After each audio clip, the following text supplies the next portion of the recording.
I'd be proud. Of what? If you were my dad. Oh, come on, don't start. But you said you were told he will knock 4 times and then you die. Well, that's him, isn't it? The master. That noise in his head. The master is going to kill you. Yeah. Then kill him first. And that's how the master started.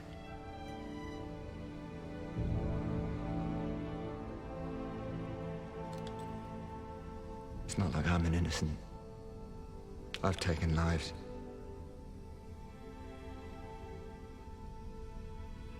And I got worse. I got clever.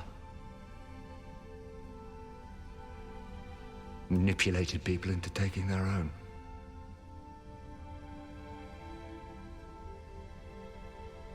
Sometimes I think a Time Lord lives too long.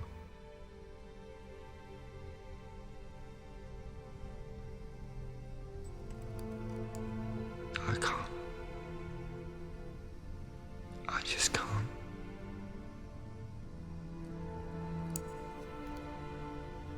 If the master dies, what happens to all the people? I don't know. Doctor, what happens? The template snaps. Well, they go back to being human. They're alive and human. And don't you dare, sir. Don't you dare put him before them.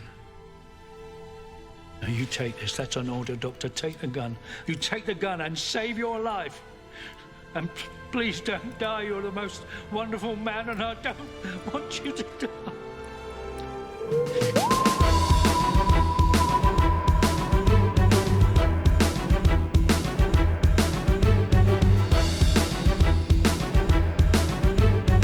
Hello and welcome to Who Watches Who, a Doctor Who podcast with me, Matthew, and as always, I am joined with... Hello, I'm Scott. Hello, Scott. It is our last proper breakdown episode of the year. Yes, it's Our last. I don't know what we call these. I call them reviews in the titles. They're not really reviews because we're kind of, they're more like deep dives, but also I don't really want to call them deep dives. But like I don't know what we call them. Just podcast episodes. But yeah, this is our last story that we're looking at. Our very last episode of this year. Next week we will be doing a news podcast, I think, which will be the actual last episode. But this is our last episode, if that makes sense. Yeah, and we haven't really discussed what our plans off camera, but I should have mentioned this. Do you want to take the first week of January off and then start on the second week? I could do. Yeah. Does it still fit with our schedule? I mean, we had plans, but we could easily just Because I don't want to super mess with our plans. A week off would be nice though. Yeah, we haven't had a week off since the beginning of the year, so it'd be nice. Apart from that week where we were late. Yeah, but even then we weren't late by a week. We were late by like 3 days, and then we still recorded twice in 1 week to catch up. But yeah, a week off in January, and then we'll be back with new Doctor Who episodes. And I say new, but I mean old Doctor Who episodes. It's a long time still till there's new Doctor Who episodes. Oh god, it's like just less than a year, which is god, painful. But the episode we are looking at today is The End of Time Part 2. Last week we covered The End of Time Part 1. If you missed that, go back and listen to it, or don't. Not much happens in it, and you would probably be alright just listening to Part 2, honestly. This episode aired on the 1st of January 2010, which was an upsetting 12 years, 11 months, and 20 days ago at the day of recording, which is the 21st of December. Almost 13 years ago, David Tennant regenerated. 13 years. 13 years. We were saying this off camera, but there's been like three Doctor Who regenerations since then, which is mental to think about. It feels like David Tennant is still so fresh, and Matt Smith is still so fresh. Yeah, and I've barely had time to register that Peter Capaldi left the series. I know, and we're already back on David Tennant. Not too much happened on this day, but if we turn our eyes to history, in 1863, the Emancipation Proclamation is issued by Abraham Lincoln, freeing all the slaves within the U.S. Confederate States. And of course, racism ended. Yes, the cure of racism. In 1896, a German physicist called Wilhelm Röntgen announces his discovery of X-rays, and didn't give anybody superpowers, which was pretty disappointing, I think. Nobody. When you said X, I was thinking X-Men. Yeah. That's probably what he was thinking as well in 1896. He was like, "Oh my god, I'm going to be Wolverine." In 1907, the U.S. President Theodore Roosevelt shakes a record 8,513 hands in one day.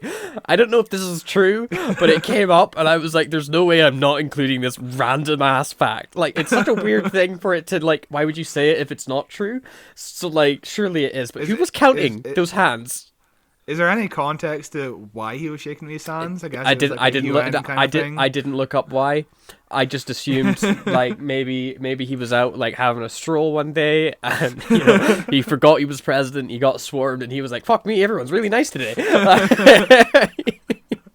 In 1946, Emperor Hirohito of Japan announces he is not a god, which makes me wonder if every other emperor that is not announced they're not a god is actually secretly a god. You never know. You never know, and then in 1966, Simon and Garfunkel's Sound of Silence reaches #1 on the Billboard Hot 100, famously a cover of the metal band Disturbed original song. Good song. Simon and Garfunkel covered it in 1966, and they did an alright job with it. Really good song. The Graduate is a really good movie as well if you haven't seen it. I've not seen Graduate. I do really like Simon and Garfunkel though. I think they're a lot of fun as far as old 60s bands go. But it is old man music, Yeah. Like, that's why I like it. I like old man music, so yeah, because you're just as grumpy as they are. Yes. But that's all the information I've got for the 1st of January in history. Have you got anything for the making of this episode? But I think we covered a lot of it last week. Yeah, well, the main thing I didn't want to cover too much last week was Gallifrey. Yeah. The whole reason Gallifrey was introduced again into this episode was actually because of Julie Gardner. She watched an edit of the Doctor Who proms in 2009, and she found herself really moved by Murray's Gold Gallifrey music with some of the footage from Series 3. So she suggested it to Russell by saying, "It's so powerful, it means so much, it's the Doctor and his home, and his longing, and his home mythology." And so Russell T Davies warmed up to using the Time Lords for the first time, because it was about the legend of Gallifrey and not just the planet. And of course, Russell famously hated the Time Lords, basically. Yeah. Because he found them boring, he found them not interesting. And the whole reason he destroyed the whole planet in the first place was because they were just so boring. So it's a really interesting thing he was kind of swayed into writing for Gallifrey again. And I think it's the weakest part of this episode. It is. It's unfortunate because I think you could do something interesting with Gallifrey if Gallifrey was the focus. But Gallifrey starts as the focus of this episode and then quickly falls back into the background. And it becomes more about the emotional journey between the Doctor and the Master, which I can absolutely understand why, Russell would write about those guys, because that's a fun character work, whereas the Time Lords is fucking, what's his name with Thanos' gauntlet, Like, I know, yeah, I was thinking Thanos' gauntlet as well, yeah. But yeah, the whole idea of the Time Lords going bad at the final moments of the Time War because we're just so desperate to survive is a really interesting concept that comes 30 minutes into this episode. A part 2 episode. And, they only have like 25 minutes of room before David Tennant has to meet all his old companions to really do anything with that. And there's nothing they can do about it apart from the Time Lords just stand in front of a white wall. Yeah, but, the way that... I think I understand where you're coming from. I think I'm softer towards it because for me, it feels like a really nice little bit of accidental foreshadowing to the 50th anniversary. You know, Yeah. that little sneak peek into the Time War, into the chaos of fucking what the Time Lords were actually like and the hellscape that Gallifrey had turned into. You know, just that little sneak peek is what makes me go, oh, fuck, this is exciting, you know? I find it hilarious to watch this episode and think of just 3 weeks ago, but the 10th Doctor was off saving Gallifrey and all that, and 5 minutes from now, to the Time Lord's point of view, the Doctor will save Gallifrey. So it's very strange. Time travel, it's a nightmare. Like 5 minutes after the Doctor sends Gallifrey back because he doesn't want to save Gallifrey, he saves Gallifrey. Every Doctor comes, all 13. Remember, all 13 come to save Gallifrey. And I think I need to rewatch The Day of the Doctor because I feel like there's some inconsistencies here with Gallifrey and how it's presented. There probably is, but that, to be fair, you know, the way that Gallifrey is presented in this version is real bare bones, whereas in the 50th anniversary they dive into it a lot more. Because I think, you know, Moffat also didn't like the Time Lords, but he must have liked them slightly more than Russell T Davies, because Russell T Davies made them walk and sit in a dark room. Yeah, certainly. Yeah, they sit around in a dark room, and then they get out and they stand around in a white room. That's the whole arc of the Time Lords, basically. It's better than the Time Lords in the Three Doctors, anyway. We were just sitting. Where they were in a room. Yeah, they were in a room with no ceiling. So Russell T Davies' original idea for the Master's plan was what he wanted to swap Earth and Gallifrey, so that Earth will die and Gallifrey will rise. Except now, at every Time Lord will become the Master, the Doctor would be tempted for a moment to allow Gallifrey to live, as he and the Master watch in awe as Gallifrey surrounds them. But then the Doctor pulls the switch, and the Earth comes back into focus, which he realised was a bad idea, because why would the Master want Gallifrey to come back when, after all this abuse and all that, he would want to just focus on Earth, wouldn't he? Yeah, the Master gives a reason for it, doesn't he? Where he's like, "Oh, I'll take over all your bodies and live forever and ever and ever. Ha ha ha! Get revenge." When the Time Lords show up, and he's like, "My secret plan's being revealed." But even then, like, it's a shit plan. The Master. I think originally the Master just thought, "Oh yeah, replacing myself with every human." Yeah. Would be the cause. I could just live off of that. I wouldn't need the Time Lords, I don't think. Yeah. I don't know. No idea. The whole plan is stupid in the first place. Like, I don't understand the Master's plan. I don't understand the Master's plan either, but what I do kind of like about it is it gives some semblance of justification for Jodie's regeneration scene where the Master forces himself into Jodie's body, because, you know, it's the Master's done it before. He did it to every person on Earth. He took over their body, so it's fucking fair game that he could do it to the Doctor, you know? Yeah. Another early idea for the original draft was to reveal that the Time Lords made an alliance with the Daleks in the final days of the Time War, and this was the reason why the Doctor destroyed Gallifrey.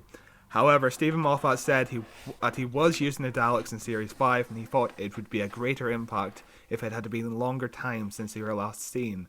Russell was a bit disappointed because he thought of a new angle for a Dalek story, where basically the Daleks are politicians. Like, there's a Prime Minister Dalek, there's Minister Daleks and all that, which would have been interesting, but he didn't want to ruin Moffat's first season, which is good on him. And we'll get to that. But again, last week we spoke about briefly how the whole I Don't Want to Go kind of ruined the momentum for Moffat's new season, but we'll get to that. We'll get there eventually. But yeah, I think it's interesting.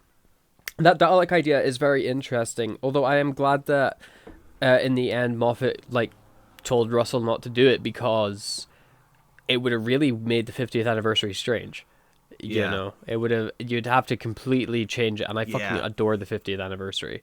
You know. Yeah, I would wonder what the 50th anniversary would look like if the Russell Daleks and the Time Lords teamed up. Yeah, that would have been very interesting to see that. And also Big Finish, because Big Finish have also done a lot with the Time War. So yeah, that's a little bit of trivia for the start of the episode. Do you want to dive into the episode itself? Yeah, let's dive into the End of Time, Part 2. I'm sorry. But just leave me.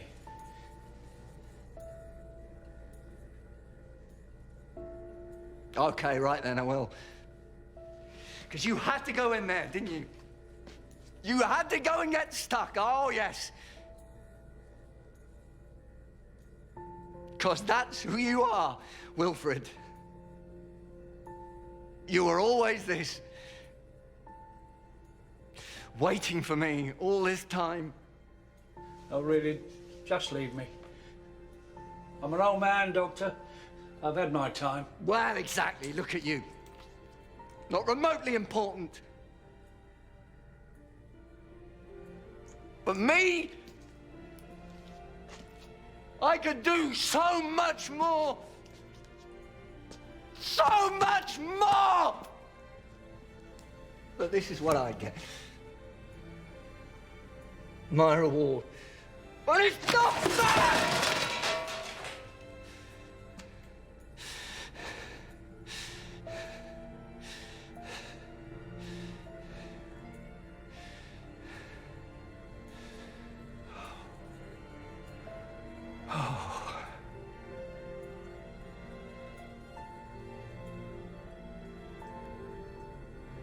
Lived too long. No. No, please don't. No, don't, please don't, please! Wilfred, it's my honor. The episode begins with a recap from last week, so we don't need to worry too much about that. And then we get the intro credits, and the actual episode begins on Gallifrey, and it's super exciting when it first starts, because we've got, what's the guy's name? Timothy Dalton. No, I meant his actual character name. It's like Roxaflax and Rassilon. Yeah. Yes. We see Rassilon walking through Gallifrey. That's grand. It's very Star Warsy. There's not a handrail in sight. And he's walking through. And when I was watching this, I've forgotten what this scene was. It had been so long since I'd seen this episode. And I was like, oh shit, yeah, we get to see some more Gallifrey. Fuck yeah, because I always love seeing Gallifrey. It brings me so much excitement because we've seen so little of it in this modern era. And we see these grand buildings, the doors open, and Rassilon walks on through into a dark, windowless room with a table that looks like it just looks like it's shot on a studio floor with a spotlight on it. Like I guess you're kind of going for like a stylized look is what you want, but it feels lacking. It feels like it's missing everything. It certainly does. It feels like they overspent their budget with the master visual effects last week, and we're trying to compensate here by, let's put Timothy Dalton and the rest of the cast in a black room. It works as a visual style, I guess. I don't know. I wonder if it was budgety, because you could have shot this on a green screen, and removed the background and made it black. Yeah. And that would have saved money. Or you could have removed the background and put in like a big Gallifreyan building. And maybe they just didn't have the budget for the big Gallifreyan building and went, actually a black screen fucking works, leave it. Going back to the handrails, I do wonder how many Time Lords have regenerated because they just fall down those. Like if they're looking at their phone or something, or we're just drunk. I do wonder how many Time Lords have just regenerated because of that. Yeah. Probably a lot. But we get a really interesting, in the loosest use of the word, scene here where the Time Lords are talking a lot about time, and they're talking about being in the Time War and a prophecy involving the Doctor and time, and that they can't stop time from doing what time wants to time. It's very much Flux feeling time dialogue, isn't it? It's very strange. It is, it just feels too on the nose, I would say. It doesn't feel natural. It's just, here's a prophecy, and there's time, and we only have so many seconds, and there's time. How do you feel about prophecies? I don't really like it, especially in Doctor Who. It feels weird because Doctor Who was never about prophecies, but yet sometimes we're like, oh yeah, this whole reason of this happening is because of prophecy. You know, the Doctor being a good Time Lord, the Master being a bad Time Lord. They're part of a big prophecy that's been around for this entire time, ever since the start of time. And it's like, huh? Yeah. I for me, like, it definitely depends on the media, because like in Star Wars, you know, like Anakin being the chosen one and everything like that, like that doesn't bother me too much. But in like something like Doctor Who, it falls into making the Doctor too important again. Yeah. I don't want the Doctor to be giant space god that was always meant to be like the savior of the universe. I want them to just be a fucking explorer wanting to see the universe and getting into shenanigans, you know? Not everything needs to be, and you are the most important person to ever exist. You know? That's kind of what we were going for the TV movie. The original pitch was to do like a total reboot, and the Doctor's like the son of a president. Yeah. And he has to go off and find his human mother or something, and it's that was way too lore heavy and too prophecy heavy. And yeah, the Doctor just works best when he's just a regular dude, you know. Yeah, for sure. But yeah, you know, one of the worst things Chibnall ever done wasn't the Timeless Child itself, but was the whole lore about the Doctor being the whole reason for that Time Lords can regenerate. If it was just the Doctor was adopted and then the Time Lords gave her the regeneration abilities, that I would be fine with that, you know, the whole adoption angle. The issue that it falls into is thinking that you need to give a reason that they can why they regenerate. Yeah, like it could just be that's what Time Lords do. It doesn't need to be this huge grand conspiracy, you know. It's just over explaining for the sake of something that feels pseudo dramatic when really it's not. But the episode continues as we cut down to Earth after all the Time Lords are like, ooh, we should go to Earth. That seems like a cool place. Oh, Gallifrey on Earth. Yay. And we then go to Earth where the Master is still in charge and still possessing the bodies of all 6 billion people of Earth. Remember? Yeah. So the population is definitely 6 billion still, right? Not 8. It's that thing we talked about last Christmas when we covered Voyage of the Damned. The Doctor mentioned 6 billion people on Earth, and we're like, oh yeah, fucking hell. We're like, what, 8 million? 8 billion now? We're at 8 million. There's been an awful time. But we're at 8 billion. We passed 8 billion a few months ago, which is insane. Insane amount of people.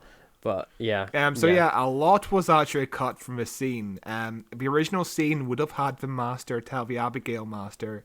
If you remember, Abigail is the daughter of the rich dude from last week. That doesn't, the rich family. Don't not in this really episode much at to all. do here. Not in this episode at all. They go back to being themselves, and then they go off to jail, and that's the end of their story. Yeah. But the Master would tell the Abigail Master to get out of the dress because he feels uncomfortable seeing himself in a dress. The Abigail Master replies with, "Is that an invitation?" The real Master says, "Now that would be different and brilliant, but later." So the indication is the Master wants to fuck himself. But I was actually going to ask you this question, right? The Master possesses the bodies of 6 billion people on Earth at the exact same time. Yeah. Are you saying that at the time the Master did it, nobody on Earth was having sex? Or at the time the Master did it, nobody was giving birth to a baby? Yeah. Like the Master giving birth to himself. Yeah. And also like halfway through just ended up having sex with himself. For sure, like that had to happen a lot of times. Yeah. There's a lot about this plan that doesn't make any fucking sense. Like later on, we cut back to the son of Sarah Jane Smith, Luke, and he's like, "Oh yeah, we basically just told everyone, Mr. Smith. We made Mr. Smith send." Yeah, it was like a Wi-Fi thing. Yeah. Yeah, it made everybody go. It made everybody hallucinate. But the president was on live TV. Nobody's ever going to go back to that live TV footage and realize the president changed into a white man. No, they're not, because nobody knows how to do that. They deleted all of it with the Wi-Fi. So. And another thing about this scene, the original version would have had the real Master leave the Doctor while one of his replacements stays in the room, and the Doctor would say to this fake Master, he would say, "You're the Master just as much as he is. Why would you serve anyone?" But I think this scene works a lot better with the real Master, especially the emotional beats that occur later on. Yeah, for sure. I like that the fake masters aren't really a factor in any dialogue at all, because I really only care about the real master and the doctor's relationship. These fake masters are just part of his plan. That's not important at all, because it's about the character and the emotional drama, you know. I've always found these fake masters really weird, because they're kind of independent people, because they have to keep on relaying information to the master. It's really strange, but I guess it works later on when the cactus person is pretending to be a master. Yeah. But there would have also been a joke with the American president master doing a bad accent, because bad American accents was the thing in 2010. It's funny. It's always funny. And we would have also cut to a master who was the head of the Chinese military. He would have been very manic and wired, and the master told him to kill himself because the Chinese military man was on drugs when the switch happened. Right. Interesting. Yeah. That's an interesting choice for New Year's Day at like what, half 7? I guess it implies 22/7. I guess it implies if somebody's on drugs, the master would have been also felt the side effects of said drugs. So yeah, so he would have been high as fuck a lot of times. Because everyone's always on drugs at all times. Also, what happens if you took over somebody when they were in the middle of surgery? Exactly. Yeah. There's so much about this that doesn't make sense. Okay, so all the children, how does that work? We also, I'm pretty sure in this episode they hint that he also did it to the corpses in graves. Yeah, which is also comes back in Death in Paradise. Was that the episode title at the end of series 8 when she turns everyone into Cybermen, and that affects the corpses as well. Yeah, which is very strange. Loves messing with corpses, that master. But the episode continues with a really, really good scene between the master and Wilfred. The doctor is currently tied up to a chair with his mouth closed, so he can't talk. And the Tumblr in 2010 loved the master tying up the doctor like that. Yeah. But the master is chatting away about his evil plan, and he's chatting away with Wilfred, making fun of him. There's a great line here where Wilf's like, "I'd be proud if I was his dad," talking about the doctor, which just breaks your heart every time, and it's a setup for a scene that's going to break your heart later on. Oh, but then Wilf's phone starts to ring, and I fucking love John Simm's performance in this scene so hard. Where he's like, I don't think you're understanding what the problem is. And on the other side of the phone is, of course, Donna, who is having a big freak out over everybody turning into John Sim, except for her, and she's phoning up her granddad to try and find out what's going on. It just makes me think of something else. So the master's confused that somebody could be calling them, but also there's loads of aliens on Earth, but wouldn't be turned into a master at this point. So yeah, but why would they be calling Wilf? maybe Wilf is just friends of aliens, but it wouldn't be that shocking. But aliens would be wandering around and all that, Mm-hmm. Yeah, it's strange.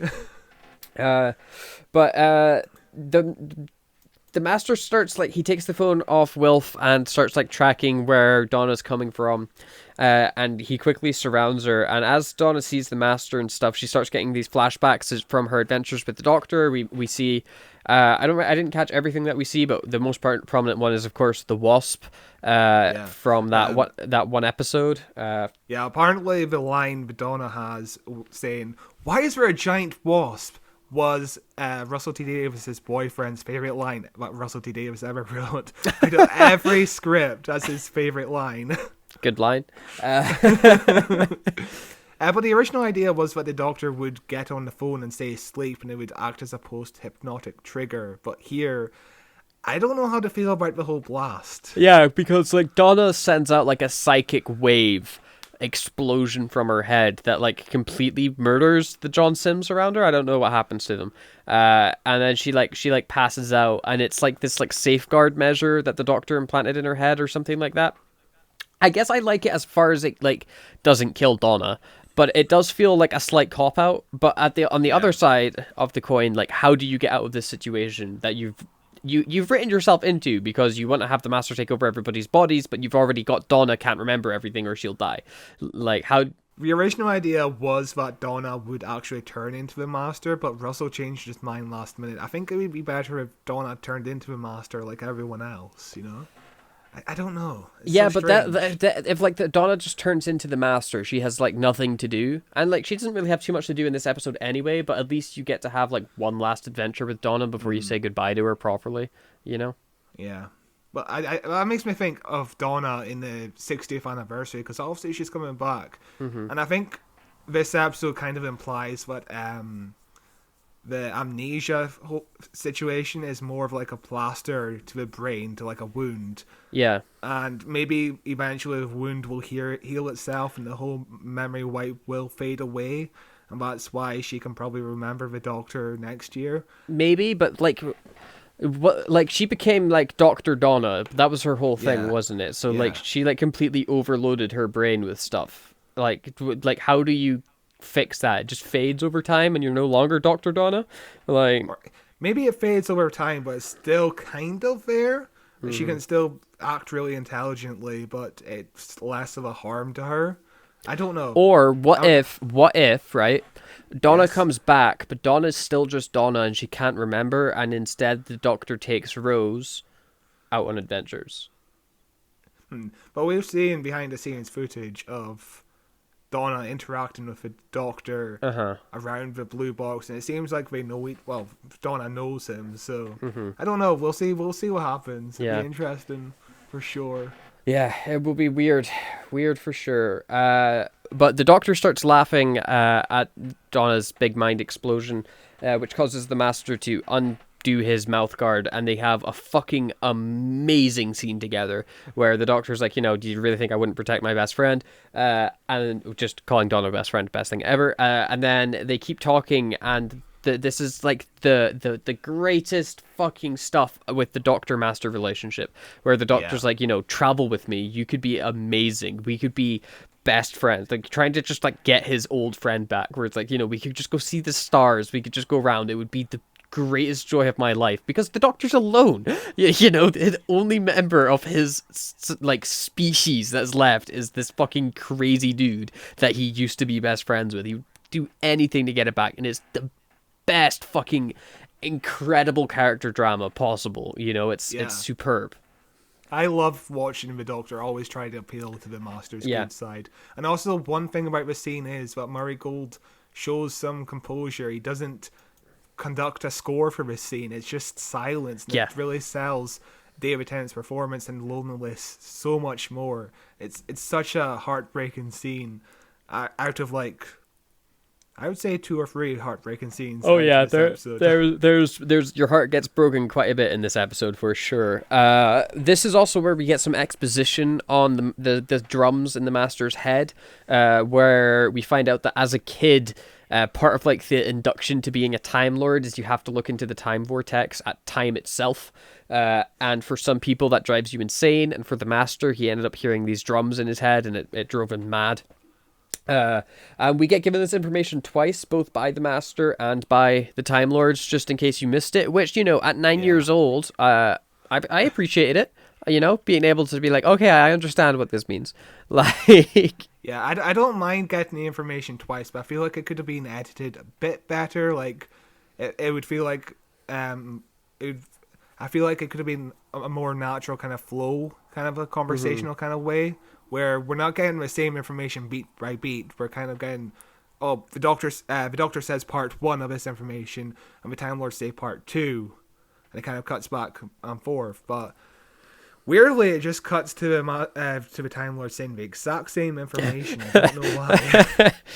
Yeah, it really does. And also later on, the Doctor acts like he's totally surprised by the fact that the Time Lords are bad, and he found this only found this out at the end of the Time War, and it's like, but dude, they try to make people insane. The Doctor has got so much faith in so many people, regardless of the evidence presented before him. But like the relationship with the Master Doctor, it's my favorite thing. It's one of the things that make modern Who so fucking compelling. You know, because like in classic Who the Master is great, but you don't really, they're more like, you know, oh, we're arch enemies. You know, there's not that emotional stuff to it, at least in the episodes I've covered. Oh no, when we covered our Sea Devils, there was a great scene where the Doctor was telling Joe about Yeah. his old friendship with the Master. There's a great scene where he's hesitant to accept a handshake from the Master Yes, in the yes. Sea Devils. That's like the best part of Sea Devils. Yeah, the Sea Devils had some good character stuff in it. But yeah, I wish Jodie and Yeah. Sacha Dhawan had a scene like this. Just because- one scene. like even in the we didn't even get it in Jodie's regeneration episode. Yeah. You know, we didn't get just one moment where they were like, you know, do you just want to come with me? Do you just want to travel? Do you just want to just stop and let's just stop this and let's just travel? You know, like Capaldi and Missy had the best fucking arc. Oh god, yeah. Oh, like their relationship was outstanding. David Tennant and John Sims' relationship, it's not quite as fleshed out, but it sets the foundation for that Capaldi Missy relationship. You know.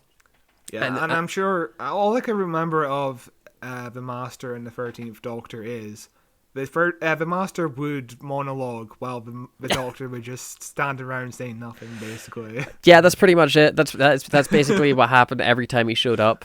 You know. Yeah. And it's so disappointing because Sacha Dhawan is so good as the Master. Yeah. I really like his performance, and I like him more the more I see him as the Master. You know, because I rewatched all of Jodie's era this year before the her regeneration special came out, the centenary, and Sacha Dhawan became a standout for me. I was like, fuck me, I love watching him on screen as the Master, but he has nothing to work with.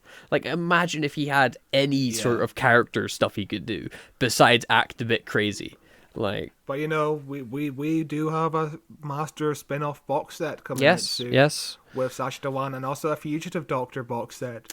So, you know, maybe there's some crossover there. Maybe they can actually do a scene with the Fugitive Doctor and the Master. Let's just hope that it ends up being better than what some of these Eccleston box sets have been. Yeah. You know? The last box set came out a month ago. I listened to the Sea Devil episode, and I was like, this is like every other Sea Devil episode. And I haven't gone to episode 2 and 3 yet. I should really get back into them. I haven't listened to them yet at all. But... Oh god, that first episode disappointed me. I was hoping we would do something new with the Sea Devils. That's impossible. They're a boring villain. But the episode continues anyway with the Master being like, don't you see, Doctor? The prophecy's all about me. I'm the thing that's coming. I'm the thing from your past. I'm the thing that's here to just take over the Earth. It's me. And he goes a bit manic and crazy. I love his performance here because he's just so proud of himself. It's me! Yeah. Yeah, John Sim is significantly better in this episode than he was in part 1. But to be fair, like he's got stuff to do in this episode. He had nothing to do in part 1 except to go, "Ooh, I'm hungry, yum yum yum." Like, I guess transporting himself to all those other people kind of made him less insane, so he's more enjoyable here because he feels more like a character rather than some kind of golem creature. Yeah, he doesn't turn into a skeleton much. He turns into a skeleton briefly here. Yeah, and he later on in the he episode. uses his like electric powers once at the end. He doesn't he doesn't really use them. Like, why didn't he just electrocute Wilf to death? Why does he get the guy to come shoot him? You know, but he does. He orders one of the guards to shoot Wilf to try and get some information out of the Doctor. And the Doctor just kind of laughs at him and says, "You're a fucking idiot still somehow because that guard is too tall to be you by 1 inch." 1 inch too tall, which makes me think, again, Star Wars reference. You're a little too short to be a stormtrooper. Yeah. And the guard knocks him out, and he turns out to be one of the green cactus scientist guy. As the green cactus scientist lady comes in, and then the scene becomes bad. As the worst fucking soundtrack you've ever heard Murray Gold produce comes on. It's the most whimsical, cartoony, like slapstick soundtrack in the world, as these two guys are like wheeling David Tennant in the chair through while David Tennant is being like, "Oh, just let me out the chair," doing some like fun comedy for the family to laugh at. It's such a sudden like drastic tone switch, where it went from being this character drama to this whimsical slapstick, you know? And yeah, the tone shift was like my main complaint in last week's episode, but I feel like the tone is more consistent here. I feel like this is like the only comedic moment, and it's fair enough. It's the 10th Doctor's final episode. It's Russell T Davis's final episode. Russell T Davis is never going to write another episode of Doctor Who. He's never coming back. David Tennant's never coming back. Like, Wilf is never coming back. Yeah, Donna's never coming we're never back. seeing these characters again. Like, But yeah, it's fair enough to add a little bit of humor in the last episode, and I feel like this is the most appropriate place to add the humor. Right, yeah. But the humor itself doesn't really work. And also, the whole cacti being racist, saying the word cacti is racist is a bit, I don't know. It's a bit of a 2010 joke. yeah, it's like okay, I get, yeah, okay, right, good. Yeah, There's also a Simpsons reference with David Tennant saying worst rescue ever. Yep, yeah. But yeah, David Tennant actually broke his back around this time. So yeah, Damn. This whole scene was like torture for him going down that stairs. So they built a life-size replica, like a dummy of David Tennant, and it looks pretty convincing. Yeah, I didn't watch know behind-the-scenes footage. Yeah, I mean, I didn't notice if they used any shots. So did it? And yeah, even last week they built really convincing John Sim masks, but I don't think we actually used it in the episode because it wasn't that convincing. But if you look at behind-the-scenes footage, I've again, seen. Yeah, yeah, so it's creepy. terrifying. I wonder where those masks are now. Probably just sitting in a warehouse, like rotting. You know. As a gift to John Sim at the end of the shoot, they gave him like a photograph of all the cast and crew standing together, and they replaced every face of John Sim. That's amazing. That is amazing. The episode continues with the Doctor and the Cactus People and Wilfred escaping via teleporter onto a spaceship. And then we get a few scenes of like the Master and that being like, where have they gone? Where have they gone? And the Cactus People trying to escape, and the Doctor being like, we're not fucking escaping. We're going back to Earth, so fuck off. And he like destroys the ship with a sonic screwdriver, basically leaving them stranded in orbit and out of power. Yeah, this whole this is when the spaceship becomes the leaky engine spaceship idea we discussed last week. You know, the original quieter ending to the 10th Doctor. And also in this scene, the male characters originally would have said, "You're not human, right?" The Doctor would reply with, "Nope, well I was, back in 1999 for a couple of days, but that was like actually a 48-hour bug, but I got over it," which is obviously referring to TV movie. That would have been great. That would have been great. The reason Russell wrote that out of his script in the first place was because he thought it confused people, because obviously the most recent time the Doctor became human was in the 1930s in Human Nature. Yes. So it would have just confused people, so he thought it was a bad idea to write that line. It's a great line, though. Yeah, but also in the scene, I fucking love that Wilf.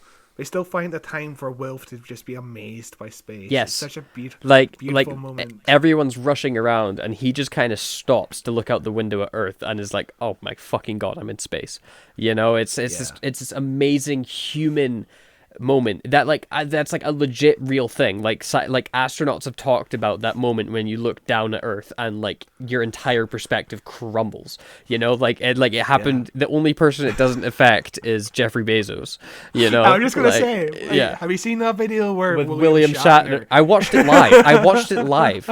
I watched that fucking rocket take off live, and then I watched the interview afterwards where William Shatner is like, "Oh my god, like all of humanity is on this tiny fucking rock. What are we doing?" And then like Jeff Bezos is like, "Yeah, it's fucking rad, dude." Like, yeah, he gets distracted because the woman next to him is like drinking champagne and opening champagne. And he's like, "Do you want champagne?" To an ex-alcoholic. I know. Like he has no compassion. There's no humanity. Yeah, he's just a dumb surfer dude. Jeff Bezos is he's just a dumb surfer dude.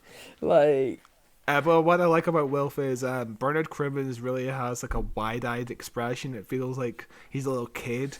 And he has that moment throughout the episode where he's just amazed by the Doctor. Like when the Doctor reveals he's 906 years old. Or when the Doctor wipes his face and all the scars disappear. It's just like Wilfred is just amazed by alien stuff. I would have loved him to be a really full-time sweet companion. It would have been amazing. You know? He would have been so good. It would have been Fucking amazing. love Wilf. Yeah. But the episode continues with the Master like trying to listen for everybody in space or something. I don't know. I didn't understand what they were doing, but I guess he's trying to find his senses and a telepathic link to the Doctor. Maybe, yeah. I guess it works better because obviously there's 6 billion of him, and he could easily do it But I guess he can't easily do it because he doesn't do it. Yeah, God knows. But we cut to the Time Lords, who are they come in with some real timey-wimey stuff, so get your time travel helmets on. So the guy comes in, and he's like, yo, Rassilon, so we went and we sent the thing back in time. We sent the sound of drums back in time to the Master when he was a kid, so that's implanted in his head, right? So the idea of the drums is in his head, so he's going to start hearing those drums now. It's like a beacon, but we need something tangible to make him, to be able to find him with this beacon. So we're going to throw this little crystal into the hologram on Earth, and it's going to send the real crystal to crash down on Earth. Don't worry too much about it. So, like, the timey-wimey bit here is the Master always heard the drums since he looked into the vortex, but the reason he heard the drums was because at the end of the end of the Time War, the Time Lords went, we need to make the Master hear drums so that we live, and they sent those drums back in time to when he was a kid to hear the drums. So it's like this self-fulfilling loop, because the only reason they know that he hears the drums in the first place is because he was a kid, and he went and he looked into the vortex and went mad. But the only reason he went mad was because the Time Lords sent the thing back in time to fuck with him. And also, they only throw the crystal at the Earth because the prophecy lady tells them about the prophecy to throw the crystal to the Earth, but they only do that because of the prophecy. Time travel, man, it gets confusing. It does. It's best not to worry about it. It's just so convoluted, and I just find myself tuning out of this episode in a way. Once I tune out of this episode, I'm like, I don't care about the Time Lords anymore because their plan is kind of convoluted and doesn't really make sense. Yeah, but like, I love time travel stuff. I love, time travel is fun, trying to wrap your head around it because it never makes sense. Like, time travel itself is just, it's full of contradictions and paradoxes, and it's a nightmare to try and have a time travel story actually work without any, like, plot holes or weird, like, coincidences or paradoxes, which is why I'm actually, hyping up a book here. Hyped for Nerd Cube's book that I backed like 4 years ago on Unbound or something like that. He says that I think he's almost finished writing the first draft. It's called The Paradox Paradox. It's a time travel book where he's like, there's no plot holes. It all makes sense. I've taken the time to make sure it all makes sense. But it's also got this great thing where, because it's a time travel book, the chapters are also going to be out of order. Oh God. So you start on like chapter 7, and then the next chapter is chapter 2, and it's going to be a fucking incredible read. I cannot wait. Oh God, this whole conversation just reminds me of Paradox of the Daleks, which came out last month, which is an 8th Doctor audio drama. Oh my God, yeah. That uses paradoxes in a way that's easy to follow for the most part, but yeah, it's still so clever at the same time. That's a really good story to anyone who hasn't listened to it. It is a really good story. It's really good, and it's also a great jumping on point to the 8th Doctor series. I haven't listened to the newest box set, but that box set was pretty damn good. Mm-hmm.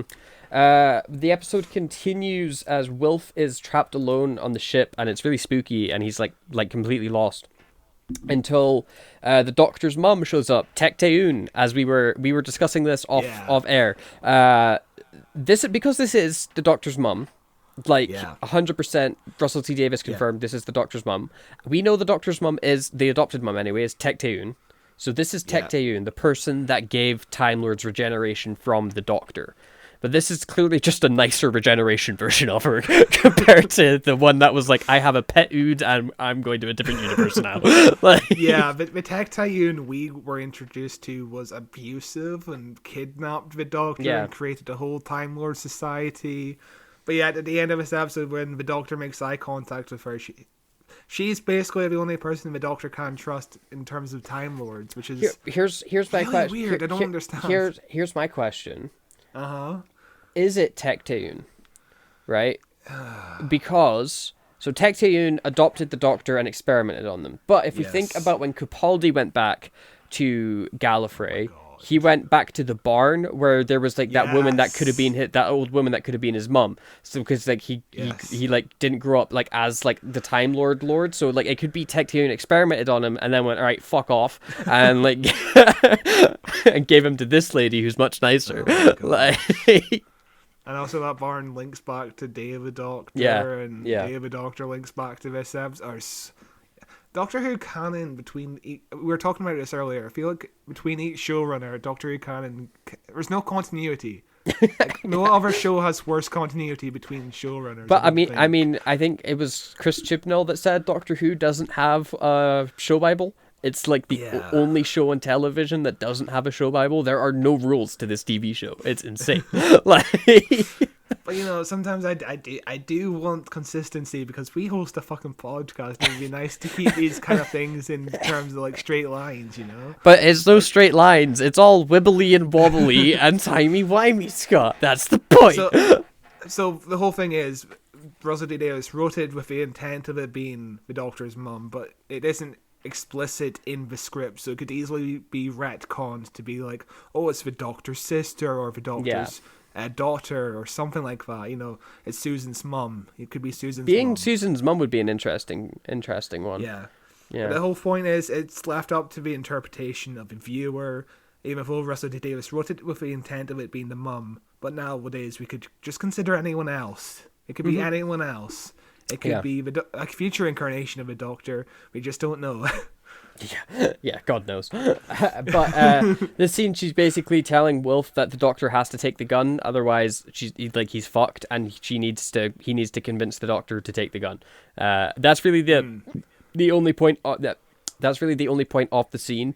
It's basically just a quick refresher on who this character is and why Wilf has the gun. I guess it's semi disconnected to a lot of the episode, but like it's fine, whatever, you know. And again, it's just like more prophecy kind of stuff in a way, because she's basically just telling him plot point. It's basically Chekhov's gun. Chekhov's gun. It's Wilf's gun. It's Wilf's gun. It's more prophecy stuff, which I don't really. I don't really like the scenes between her and Wilf, but I do like the scene with the Doctor and her later on. Yeah. So it's conflicted feelings I have for this episode. But then we get to arguably the best episode in the best episode. Yeah, this entire scene's an episode. The best scene in the episode. You know, it does feel like it could have just been a short film. Oh my god! It could have been like one of those DVD extra things. And it would have been just.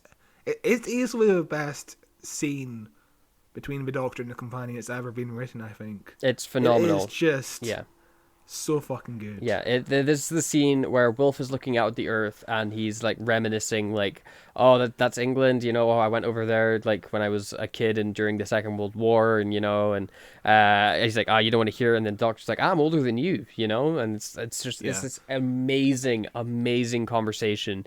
And the story that Wilf is telling here is Bernard Cribbin's real life story. You know, he was.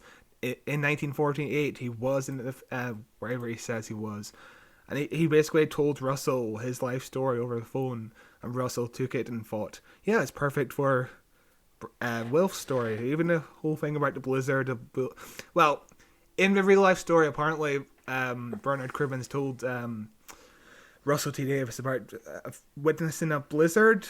But, Russell T Davies looked online and basically there's only ever been 2 blizzards in this particular country. And he was like, I don't want to say Bernard Cribbins was lying or misremembering, so I'm gonna replace it with a blizzard of bullets, which kind of works better as a metaphor. It really works. It does really work. And it like just like Bernard Cribbins' performance in this like David Tennant's on fire, but Bernard Cribbins is fucking outstanding. Like just heartbreaking at every turn, and it's he's trying to convince the Doctor to take the gun, and it's his last plea at the end when he's like, I just think you're the most brilliant man and I don't want you to die, and he's just like breaking down. I'm like, oh my god, like, I'm just weeping. The whole thing with Bernard Cribbins is every scene he's in, he just feels so authentic and it feels so natural, effortless. So natural. Like, he just feels like the most real actor in the show. Like, you look at this show and you feel like David Tennant's giving a performance, but with Wilf, it's like, this is just a real life human being that just somehow stumbled on set and just told his life story. It's so good. It's so good. It's my favorite scene in this episode, I think. Although, like, the scene at the end between David Tennant and Wilf is amazing as well. When David Tennant's like, I could have done so much more, you know, like, oh, they're so good together. I cannot wait to see them again. Like, I am so excited as well. And also a great line from the Doctor is when he says, I got worse, I got clever, manipulating people to taking their own life. Which is just like, oh my god, the darkness of the Doctor really shows. Yeah, he's chatting about, you know, like fucking the Time Lord Superior or whatever the fuck the specials were going on about. Like, what was it? Time Lord Victorious, that was it. Which turned into a multimedia storyline. Yeah, it got really, really fucking convoluted. Yeah, I wanted to try and start reading or watching or listening to that, but there's just so much. You know, there's a book, there's books, there's comics, there's audio dramas, and it just got... I don't know where to start, but I guess I will start eventually. Yeah, it seems like a lot. It seems like a lot. I don't understand what the fuck went on in that storyline even. Just the Doctor went around being a dick, I guess, is what he's getting at. But yeah, just an absolutely phenomenal scene. I would have played a clip for it either probably at the start of the episode, so you've heard it. You definitely should see it. If you've not, while you're listening to this episode, go watch the fucking thing first. And again, I just love that they have this quiet moment in David Tennant's final episode to just have this connection between the Doctor and Wilf. You know, I think that's I was about to say that's what I feel like I was kind of missing with Jodie's episode with her regeneration, but they tried to give her quiet moments. You know, like the end when she's just with Yaz, like doing the Kingdom Hearts, eating ice cream on top of the TARDIS. You know, like that's like a quiet moment.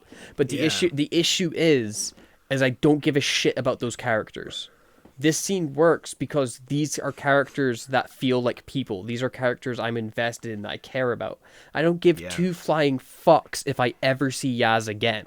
You know? Like... Yeah, with the Doctor and Yaz's relationship, I felt that was too forced. Whereas here, everything feels just so natural between it's Wilf like and the when Doctor. fucking the Doctor's like, I'd be proud if you were my dad. Yeah, it's like, oh my god, it's yes. perfect. Like, feels earned. It feels right. It does not feel shoehorned in out of the fucking blue, you know? Yeah. And of course, we would have this quiet moment at this point in time because they can't do anything else on they're stranded on a ship, like the Doctor is trying to fix something, but he's kind of giving up hope that he can ever fix his way out of his situation. Which I really like that moment. Well, the Doctor was sitting there. He was saying he was trying to fix the heating. He was just trying to turn the heating on. Like, but it just feels so natural and it's just so perfect for the Doctor and Wilf. And I'm really looking forward to seeing Wilf come back. I know he's going to have a more limited role than he does here. But it's going to be so nice to see them together again. Well, it's going to be heartbreaking. It's going to be heartbreaking. So the episode continues as the Master's like, with this little shiny rock, I can use it and make a bridge that will make me the Time Lords come to me with the rock. Don't worry about it. I'm going to do this, and then the thing. Okay, it doesn't make any sense. He plugs it into a computer, and that causes them to come through a white void. Don't worry about it. And also the planet keeps on coming closer. Yeah. The thing is, this episode kind of feels like Superman, Man of Steel, when the whole point is that the Kryptonians want to turn the Earth into Krypton. Yeah. I was about to say Gallifrey, and when I said Krypton, I was like, did I just say Gallifrey? I don't know what's going on in my brain. It's you know, it's the MacGuffin to get the bad guys onto Earth. You know, is to get them out, because with the Time War, you know, it's quote unquote time locked, which is just sci-fi words to explain why they're not around when there's time travel. But dude, we're half an hour into this part 2 episode, and the Time Lords fuck off 47 minutes in. They're only here for like 17 minutes. Yeah, but it's a fucking badass 17 minutes. It was we cut off to Gallifrey, where Rassilon walks into Coruscant, where it's like Gallifrey is really Star Warsy here, and when Rassilon is standing in what I assume must be the Parliament of Gallifrey, because he's the president or whatever, and they're at war. I would assume that these are just the politicians that are standing in. It's straight up looks like the Senate from Star Wars. It's you've wild. got all those circular floating things that all the people stand on. And the emperor in the middle, like yes, it's 100% Star Wars, and there's so many Star Wars illusions. We're not even. There's like 2 or 3 more Star Wars illusions in this episode. It's insane how many Star Wars references there are. There are. But we get this amazing character moment with David Tennant next when he finds out that Gallifrey is coming back. Like, that's what the actual thing is. It's Gallifrey. The Time Lords are coming back. And, he was sitting with Wilf as Wilf was trying to get him this gun, and he was saying, no, nothing is ever going to make me take that gun. The second he knows Gallifrey is coming back, he grabs the gun. And it is the fucking amazing character work. No dialogue needed. He just goes, oh my god, it's Gallifrey. First thing he does, gun. Like, he doesn't go, I'm grabbing this gun now, by the way, Yaz, so that I could shoot the Time Lords because they're bad, okay?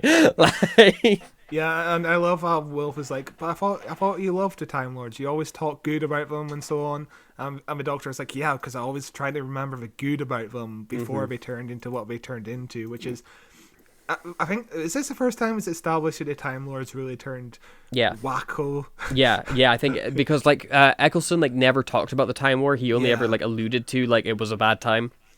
And then in Tennants, they explore it a bit more, but he always, whenever he talks about the Time Lords to, like, Rose or whatever, he's like, oh, they're a beautiful people, and he talks about Gallifrey, like, remember the sunsets and the beautiful things. Like, it's always, like, these rose-tinted glasses looking back. But fuck me, every time I think of Gallifrey, I think of Murray Gold's Gallifrey Oh, score. it's a good score. It's a good score. Yeah, and obviously the whole reason Gallifrey is in this episode is because of that score existing. It's just, it really says so much about Gallifrey, that score, and it's used in this episode as well, briefly. It's just so good. I do miss Murray Gold when he was at his peak. Yes, yeah. He's inconsistent in this episode.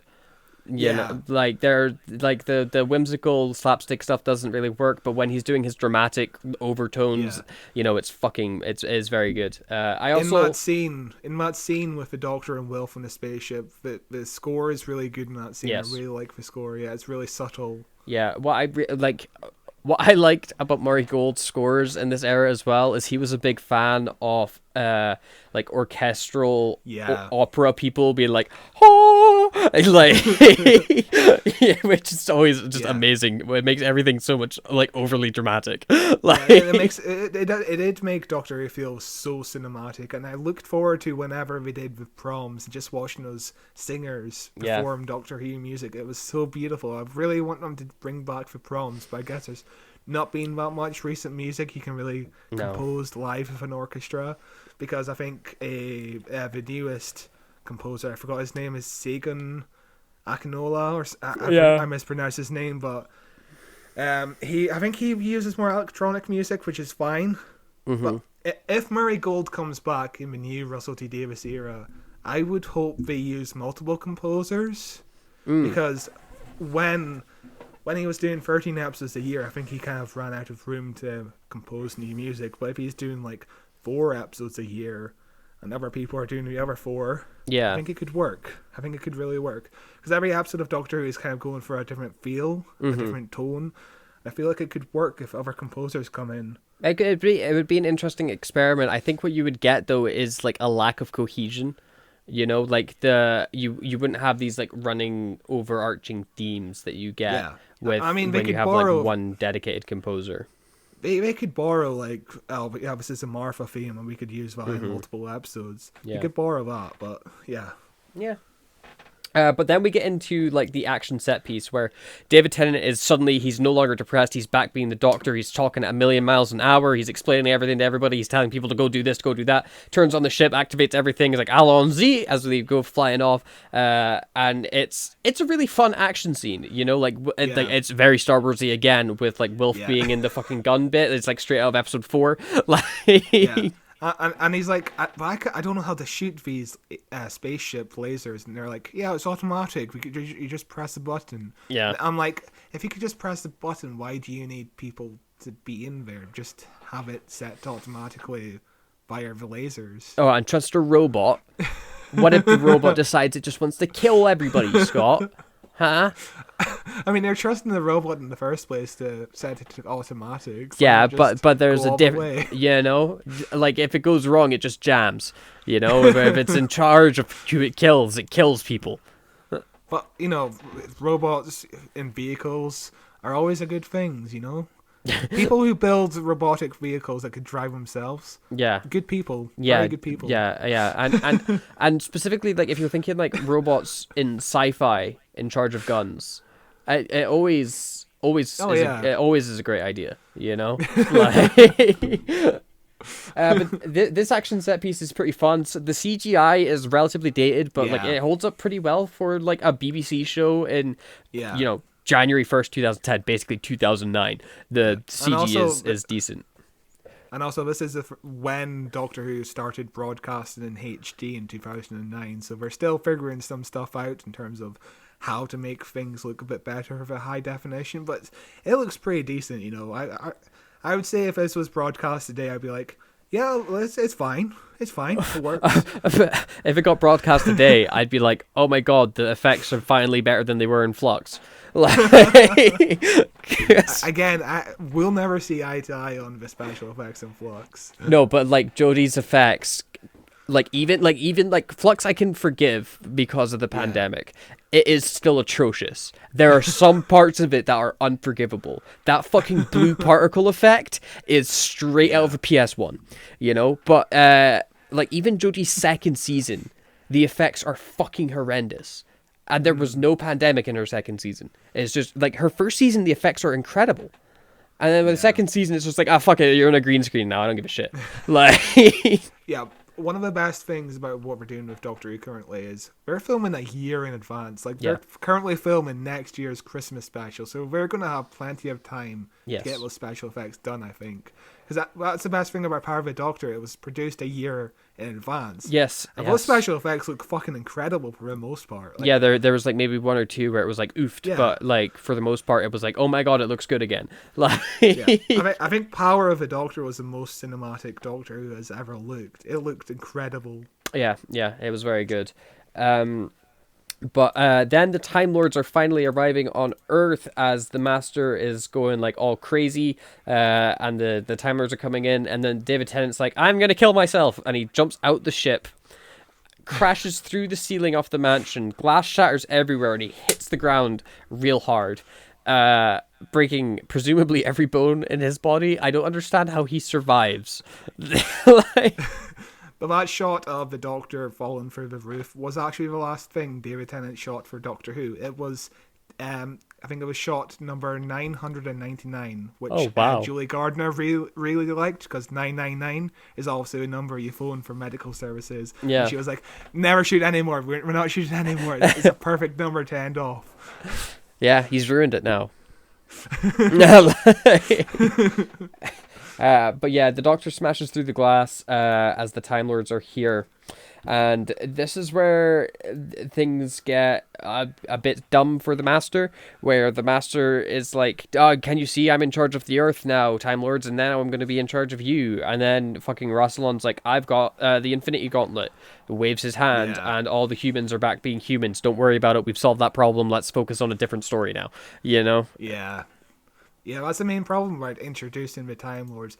38 minutes into an episode, and then getting rid of them 47 minutes into the episode. You know, they're only on Earth for 9 minutes, which is hardly enough time to do anything. Cool. 9 minutes, though. Cool 9 minutes. They really make them seem badass.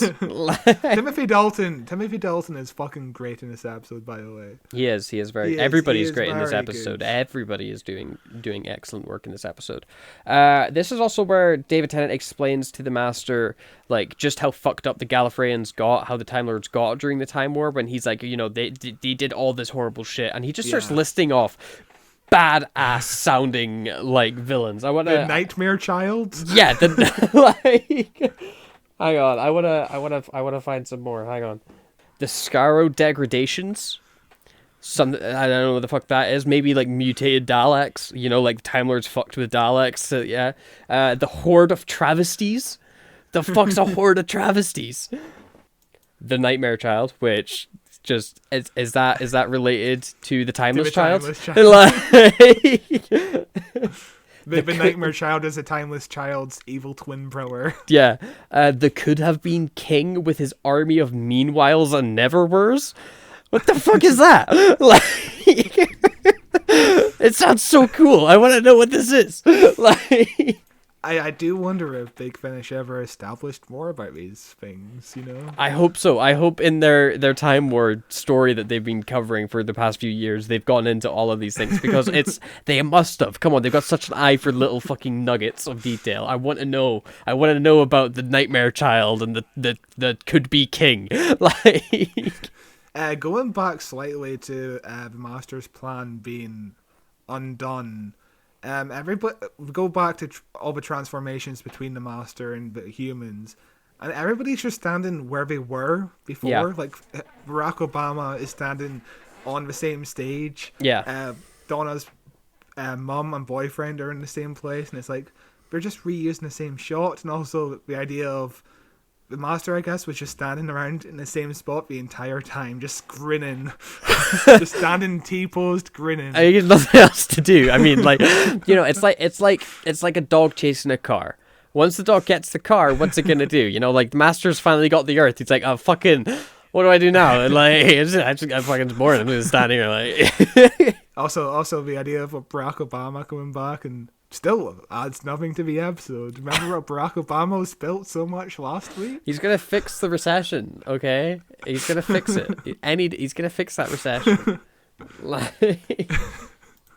I mean, also, everybody runs outside and sees Gallifrey forming above them, which is such a great shot, but it always reminds me of Journey's End. I get confused between the two episodes, you know, when they're looking in the sky and we see all the planets around them. Yes. It's very like Russell T Davies really liked doing planets in the sky, like, you know, like the Earth getting taken away and is now surrounded by a different bunch of other planets. You know, like it's just the big End of World season finale is something he fucking adored doing. He did it basically every season he was in charge of the show, you know? Yeah, and he also liked using Daleks at the end of the season, or the Master. Yeah. Sometimes. Both. No, he never did both. But... True, he almost did both with this episode. He almost did. They got mentioned. Like, but no, he did Daleks, Cybermen, Master, and then... Daleks, then season 4, and then the Master in this episode. Yeah, because it was Daleks with Martha, wasn't it? Yeah, because the Master's not the season finale for that. No, is he? The Master was Martha season. Yeah, because that's the sound of drums. Yeah. And then, you know, Stephen Moffat and Chris Chibnall always used the Master and the Cybermen, rather. Yeah. With Series 8, it was the Master. Series 9, no, it was nobody. Season 10 was the Daleks and the Cybermen and the Master. Series 11, nobody important. It was Tim Shaw. It was such a shit finale. Series 12 was the Master and the Cybermen again. Yeah. And the ending of The Power of the Doctor was the Master and the Cybermen again. You know, I think I'm kind of sick of Cybermen right now. So am I. Like, they've been around really frequently. I'm also tired of the Daleks because they're used every fucking year, and I think it's part of the negotiations between the Terry Nation estate and the BBC that we have to use the Daleks every year. Otherwise, we might lose the rights to the Daleks. I'm not sure. Yeah, see, I'm okay with the Daleks coming back every year because they always find something like slightly interesting to do with the Daleks. It doesn't always work, but at least they try. With the Cybermen, like that's why I think I like the Time Lord Cybermen so much, because like, oh my god, you've done something with them. But they almost did something with Cybermen with the lone Cyberman. Yeah. But then we wasted that opportunity. Yeah, they never really nailed the Cybermen, but I just want to break from them, like at least like 2 years. A nice 2-year break from the Cybermen, please. And then when they come back, make them fucking scary, like, you know. So the episode continues as David Tennant gets up from the ground with his gun and starts pointing it at Rassilon. Now, this scene is a mixed bag because it's incredibly dramatic. The performances are absolutely fucking outstanding. The character dilemma between the Master like egging the Doctor on to shoot him, but like in his eyes being like, "Oh my god, fucking please don't shoot me." Like there's even like a minute where like they're not talking and the Master's like, "Don't." You know, like it's just this little subtle move, like shaking of his head, like, "Oh no, please don't shoot me." You know, as the Doctor's flipping back and forth, trying to figure out, is he going to shoot Rassilon? Is he going to shoot the Master? What does he do? And the entire time, he keeps cocking his gun, and it's the most distracting fucking sound effect in the world. He's holding a pistol with a hammer. Yeah. And he pulls it back once. That's it. Pulled back. That's it. Cocked. It doesn't uncock when he turns it. Like. For me, it kind of works because it adds dramatic tension every time he turns around. But you say it adds dramatic tension. It doesn't. I understand the idea of it adding dramatic tension, but to me, it takes the dramatic tension away because now it's turning into something comical. Because now it's becoming ridiculous. It's going past the point of believability. You know, cock it once, then just have it swinging back and forth. You don't need to keep going click, click, click, click, click. I know he's got a fucking gun, like you know. Yeah, when I was watching the scene last night, I was like, there's probably a YouTube poop out there where he keeps turning around. Yeah. And he just keeps spinning around it. And you just keep on hearing the gun cock. If there's not, we need to make it. And also, before this, Rassilon says, "No more," which is very interesting now that we know about the 50th anniversary. Gallifrey Falls and No More both being said. And it feels like another Star Wars reference where basically the Master is like, "Yeah, kill the Time Lords." Oh, no, he's like, "Kill me, you coward. You can't kill me because you're a coward." And he's like, "Do it." He is, and it's great because the Master's performance is outstanding, much like Ian McDermott's. But the Doctor has no idea who he's going to shoot, and then his mother pulls her hands away from her face. She was one of the weeping ladies, and she's crying, and this is where the whole weeping angel fan theory comes in, obviously, because she's weeping. She's an angelic being at this point, you know. I don't understand fully what the idea of what Russell T Davies is obviously hinting at here, because he's said weeping angels, like he's had Rassilon say like the weeping angels of old. He's got these people standing in the weeping angel pose. He's made the Doctor's mum literally weep coming out of that pose. You know, like he's clearly hinting at something to do with the weeping angels being Time Lords here, but it's never been touched since. Yeah, and I like that concept because it makes sense. They've got like these time so powers. Of course, it works. Yeah. It would work that maybe weeping angels is like a kind of disease almost. It could be. It could even be that they were developed in the Time War as a way to try and fuck with it. Like they were one of the horrors invented in the Time War. You know. You know, weeping angels comes into class at some point. Maybe I think they were adding a bit more to the mythology in class, or at least trying to before the show got cancelled. So I because when the Weeping Angels always comes back, it's like they add some stuff to the mythology, but we never add anything Time Lord specific to the mythology. Yeah. So I wonder if there's anything in other canon, you know, the comics or the audio dramas. If we think back to Chibnall's era, we know for a fact that the Weeping Angels were part of Division. Oh God, yeah. So they are like a functional species that have like rules and opinions and stuff. Like they're not just like monsters that go around by themselves. They have like a whole society, and they can work with people. They don't have to kill everybody they see. So maybe there is an intelligence there, you know? Yeah. I mean, also the Doctor turns into a Weeping Angel at one time, and it's a method of kind of transport. They did it right, because I watched Flux very recently. They did it, and the Weeping Angels explain why they turned the Doctor into a Weeping Angel. They say it was funny. They didn't need. They did it. They were like, we didn't need to turn you into a Weeping Angel to transport you here. We just thought it would be really funny if you were a Weeping Angel. And it's hilarious. Like Chibnall does love trapping the Doctor in a monster state to transport her as a prisoner, kind of. Yeah. Because he did it again in Power of the Doctor when she gets trapped in the Dalek casing. Yeah. Very, very strange. Yeah. Very strange. Yeah. Chibnall has so many little bits of oddities, and we're not really sure why we're there. And I can't wait until our interview reveals, oh yeah, this is why the Doctor did this and all that. I'm looking forward to her learning more about the Chibnall era. Same, because it's the most era. confusing era of all time. But the Doctor, seeing his mother, makes his decision. He turns back around, aims the gun at the Master.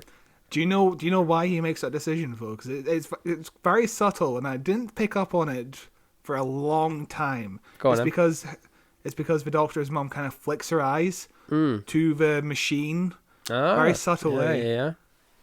I never noticed that as a kid. That's a nice little detail. Nice little detail there for sure. He points the gun at the Master, and then he says, "Get out of the way." Fires the gun at the machine, causes a big explosion. Everything's going wrong. He's basically cutting off the access to the bridge because that's where the little crystal thing is. And then the prophecy lady starts screaming, "Gallifrey fallen! Gallifrey falls!" Yeah, and Rassilon's like, "Well, if you're gonna send us away and kill us, I'm gonna fucking kill you, Doctor." And the Doctor's like, "Yeah, I know. I've accepted my fate. This is how I die." But then the fucking Master gets up and he says, "Get out the way." Oh, that's the same like David Tennant just fucking said to him about Sokol. And he starts firing fucking electric blasts at Rassilon. There's explosions everywhere. It's such a cool way to send the Master off in the episode. It's so cool. He also counts up to 4 blasts, which is perfect. That's so good. Yeah, that's so good. And he also briefly turns into a skeleton again, which, again, I don't like, but... It's fine. The scene itself is great. I like when the oh. Master is kind of redeemed for a little bit, and then I love it. he shows up. Yeah, I love redeemed, man. I love when the Master turns into a good guy for the briefest of moments, you know? When they start working together. It's so good. Oh. Do you think the Master will ever be redeemed for good for, like, more than one season? Because I know Missy was redeemed at the end of series 10 for multiple episodes. Yeah, I think the only way the Master gets redeemed is when they make a spin-off show. Yeah, but you know they've made spin-off Big Finish audio dramas with yeah, no, but I mean like a spin-off Disney Plus show where the Master is like an anti-hero trying to do good. You know, Black Adam. Yeah, you know, they're like going around like maybe they'll kill people because like, haha, I'm not the Doctor. Yeah. But they've got a companion with them that is like, maybe you shouldn't kill people, and they're like, oh, geez, yeah, that's it's called Master Who. I kind of hope we don't go down that angle unless they explicitly state it in Doctor Who itself. You know, if the Master suddenly turns to good and that's a multiple episode arc of the show, and then he gets his own spin-off, I'd be down with that. It's like Venom from Spider-Man comics. He turns good and he gets his own spin-off. I'd watch a Master show for sure if it was decent. Apparently the War Master series I'd watch it if it was bad. Yeah, the War Master series is supposed to be superb. Derek Jacobi, I was chatting with a friend of mine about this yesterday. That was been listening to the Big Finish shows with Derek Jacobi, and he's like, he is the Master. He's the best Master. That's what I keep on hearing, which is great because on the show, Derek Jacobi was only the Master for like 1 minute. Yeah. Yeah, there's so much Big Finish. I want to listen to it, but who the fuck has time to do that? I barely have enough time to watch Doctor Who for this fucking podcast. I know, I'm on to research, and it's like there's not enough time. Not enough time at all. Not enough time. But then the Time Lords vanish. Everything goes back to normal. Gallifrey vanishes, and the Doctor is left alone in the mansion. The music is victorious, and he's like, "Oh my god, I'm alive." As a kid, I'm alive. Like as a kid, were you kind of fooled by this moment, thinking, "Oh, maybe the Doctor doesn't regenerate at all. Maybe this is all a big fake out by Russell T Davies. Maybe." As an adult, I'm still fooled by this moment. You know, it's such a brilliant moment. Like, because I think I was fooled by the fucking ending of whatever part 1 of A Stolen Earth was. Was it Stolen Earth was part 1, Journey's End was part 2, but Stolen Earth ended with the Doctor regenerating. And then I thought the Doctor would regenerate, you know, into the next Doctor. And then the next episode after that was called The Next Doctor. Yeah. And there was another fake out. I remember the Next Doctor fake out. I remember that. I really didn't like that episode as a kid at all. So I was like, fool me once, shame on you. Fool me twice, shame on me. Fool me 3 times, I can't be fooled anymore. You know what's interesting? Is Russell T Davies is taking that Next Doctor idea of the current incarnation working with the next incarnation seemingly into this next series. I'm very interested. With Ncuti Gatwa and David Tennant, yeah. I always forget that fucking Ncuti Gatwa has seemingly shot scenes as the Doctor before this current shoot. Seemingly he's in these specials with David Tennant. Like, it's weird. I wonder how big of a role. I wonder if it's going to be like one scene or something. Who knows? But as David Tennant is there celebrating, you can't believe he's alive. Suddenly there's a knock, knock, knock, knock on the glass. Wilfred is trapped in the box. The music changes. Realization crawls across David Tennant's face as you at home feel your heart shatter because you forgot Wilfred was in that box. Because Wilfred entered that box like 15 minutes ago, and the Doctor was like, "No, don't get in there." Yeah. And then you kind of forget he's in that box. We cut to Wilfred a few times, but you kind of forget about the box because of the whole thing between the Master and the Time Lords and the Doctor. Mm-hmm. And then the moment where it's revealed that he's still in that fucking box is so powerful to this day. It's ridiculous. It's so well done. Like, there's the tapping, and then when the music cuts out and you just hear the knocking again, Like, oh my god. Oh, I know the whole plot device of the 2 doors was established before writing this episode for Moffat. He came up with the idea of the 2 doors that would result in the Doctor's death before he even considered what the plot should be for this episode. Mm-hmm. He had no idea how these doors would work, but he wanted them to be a plot device, like a 2 levers in Doomsday, where Rose and the Doctor needed to hold on to them and let the Daleks and the Cybermen through the rift, only for Rose to lose her grip. And I never thought of this before, the 2 doors being similar to the 2 levers in Doomsday. Yeah. It's like poetry. It rhymes. It's another Star Wars connection. And at an early point in the story, Russell only considered that the Doctor would have to save a technician named Keith to emphasize that the Doctor would sacrifice himself to save anyone. Non-important people. Yeah. And then he had this brilliant idea that it should be Wilf, which, if you read the writer's tale, you can read the moment where Russell stumbles onto the idea that it should definitely be Wilf in that box. And it is glorious to read because he's like, yes, I figured it out. And it's perfect that it should be Wilf. Because I like how Wilf is the person who goes into that box to save that poor technician. Yes. Which adds so much to Wilf's character. He's so much like the Doctor. That's why the Doctor and Wilf are like perfect together. Not in a lovey way, but Well, in a certain lovey way, like not in a romantic lovey way, but in definitely like a familial, love way. Like they see each other, like it's like father-son relationship that they have. Yeah, but the 2 men are just so similar. Like they've both been in war, but they don't kill anyone, which is great. It's a great plot device, and it's. Again, just Wilf is just such a good character. I love such a good character, and it leads into such an amazing monologue from David Tennant. When this is the monologue, say your point. What did you say? Yeah, sorry. When David Tennant stands up and we see Wilf in that box for the first time in a long time. Yeah. You see the Doctor's reflection inside the box. He's already made up his mind. He knows what he has to do. And that's what I really like about the monologue, because the monologue is him trying to justify to himself that he doesn't need to go in. He knows he's going in that box, but he's like, I don't want to. I don't want to go in the I know I am. I know I have to. I know every fiber of my being is going inside that box no matter what. But oh my God, I do not want to do the right thing. It's this amazing hero's dilemma where he knows how much of, like, it's the perfect fucking hero monologue. I fucking love this monologue, I like it because he's kind of going through the 7 stages of grief. Yeah. I don't know how many stages there are, but I'll just say seven. I think it's 7. Yeah, he's basically going through the 7 stages of grief at this point. He's kind of in denial, and he gets angry, and he comes to acceptance, Yes. But my problem with how the 10th Doctor regenerates is, I like that he goes through this moment of just grief, but I also want the moment where he kind of accepts his death. Right, okay. Kind of never really accepts his death. He doesn't super accept his death. Speaking about grief, there are either 5 or 7 or 4 or 9 stages.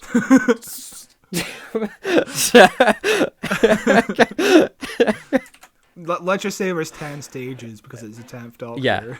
But I think that's what I like about David, like this like we'll get to the last line when we come to that scene, but this scene in particular where he's going through his head, I have to save Wilf. I have to do. I want to do more. I know I could do more. I could save so much more people, but I have to end it now. I can't let Wilf die. Is this absolutely just?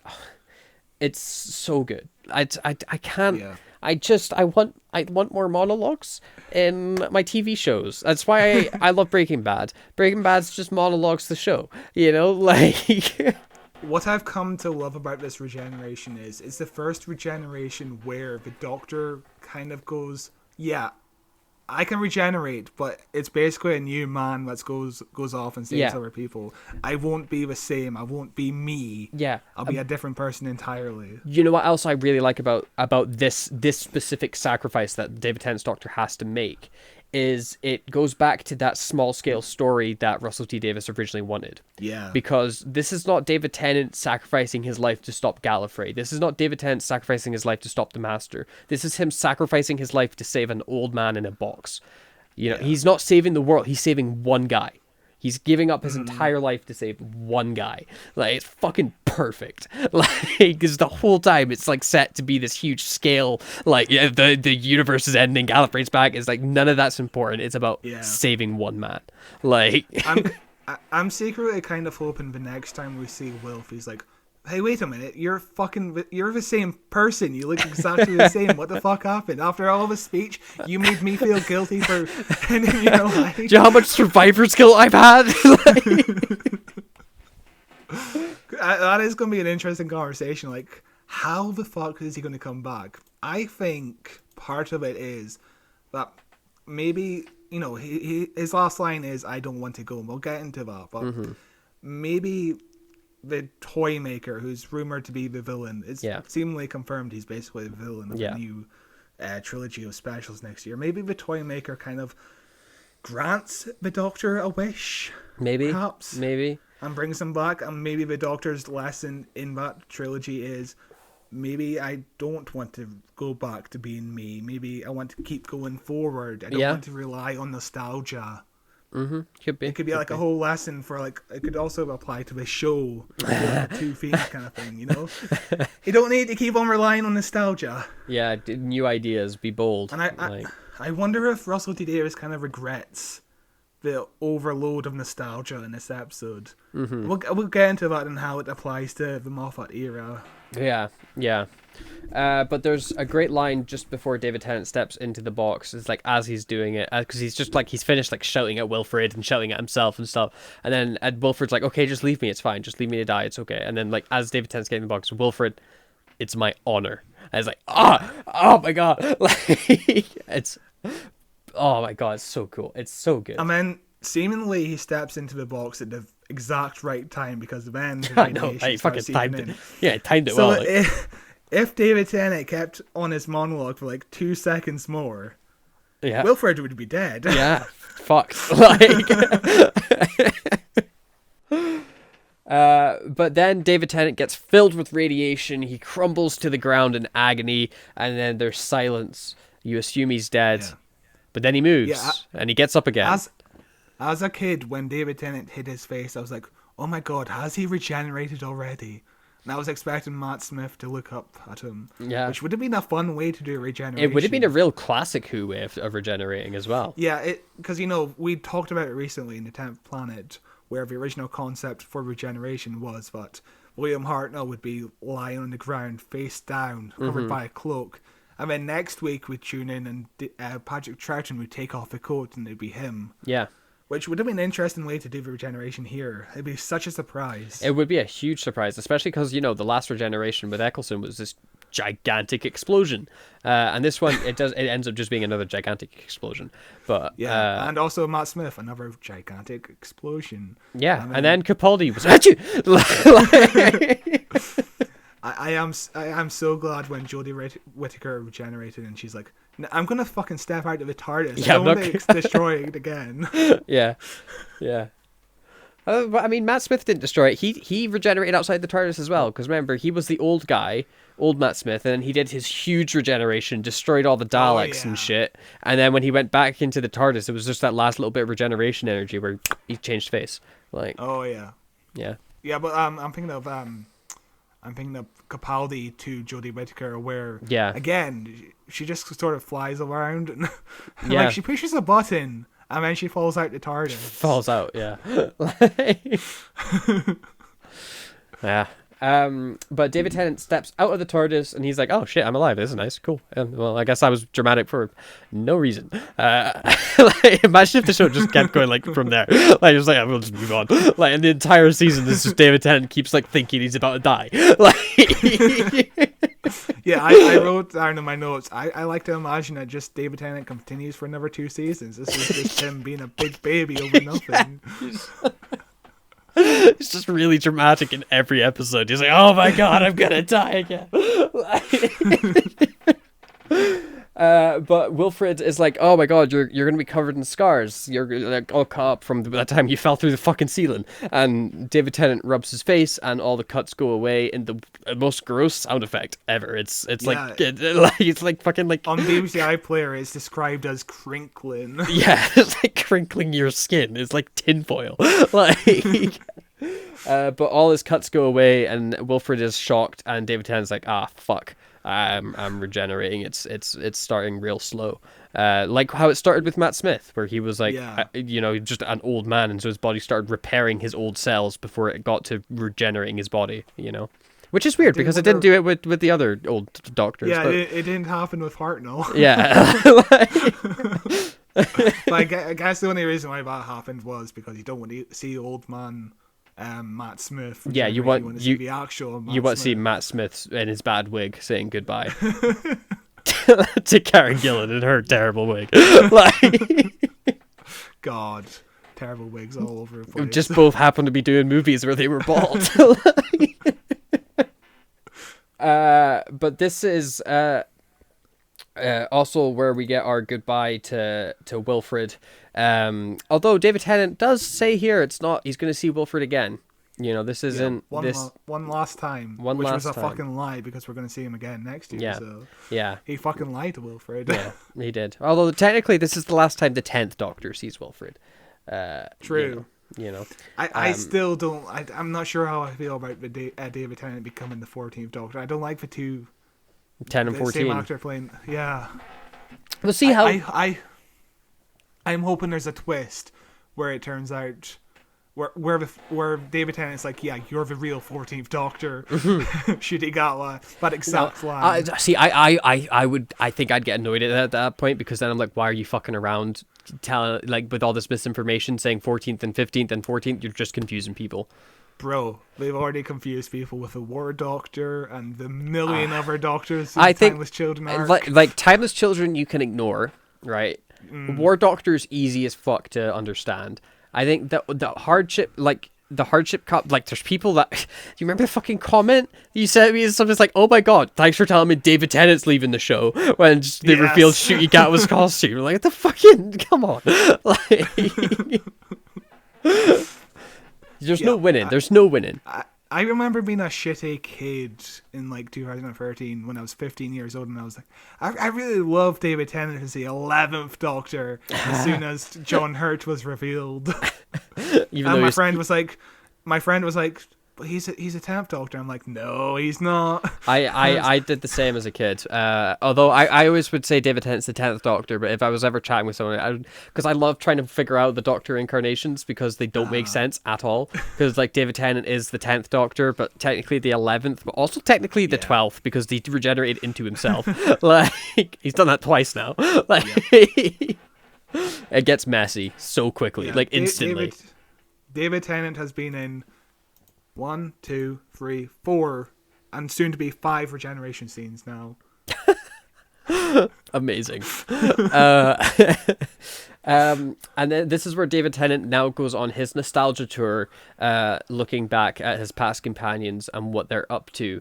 And he starts with Martha and Mickey, which is a pairing I do not like. It's a pairing that makes no sense. And Martha and Mickey are married. And they're going around, I guess, fighting aliens underground. It's like a spin-off show that never happened. But the idea of Martha and Mickey getting together, two characters that have zero scenes, like almost zero scenes together. Yeah. You know, like they have like no chemistry. It's just there's one thing they have in common. Like it reminds me of that scene in the Family Guy and Simpsons crossover special, where we're cutting to all the characters who are kind of similar, and we cut to the two news broadcasters, we cut to like the school teachers or whatever, and then we cut to Lenny and Cleveland. No, sorry, Carl and Cleveland. They're both black, and I think Carl's like, "Oh, you know why they brought us together?" And Cleveland's like, "Yeah, because we're totally awesome." But yeah, bringing two black characters together that have not got, they have no reason to be together. Yeah, I don't want to accuse Russell T Davies of being racist because he's also not trying to be racist in this moment. But it's a terrible trope in fiction. I would say it's not good. It's not good at all. If you want to shoehorn Mickey in, shoehorn him into the Rose and Jackie scene. I guess it's nice to see that Mickey moved on from Rose after Rose's death. You know, but like, why Martha? I guess because you want to have it go with a companion, because like Mickey deserves to have that connection still to the alien world, and there's nobody else because Donna doesn't remember anything. Like, I think that could probably just be the justification, is there was nobody else he could have got together with, but why does he have to fucking get together with somebody? Like, the original idea was that Martha was just going to be on her own fighting on Sontaran, and then the Doctor would hit the Sontaran in the back of the head, and Martha would just hear the sound of the TARDIS leaving. I don't know why Mickey's in this scene. It's really awkward, and I also just Noel Clark in general is really awkward to see in this current year. No Clark, we'll see. It's probably messier than the fucking John Barrowman one.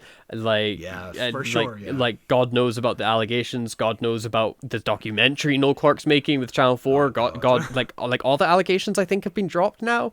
Like it's a fucking mess. Okay, yeah, we're not going to get into it in the show properly, but the thing is, he basically said there was no investigation, and that's why he's innocent. That's his only reason of being innocent. There's no investigation. It's like, but that's not how it works. We'll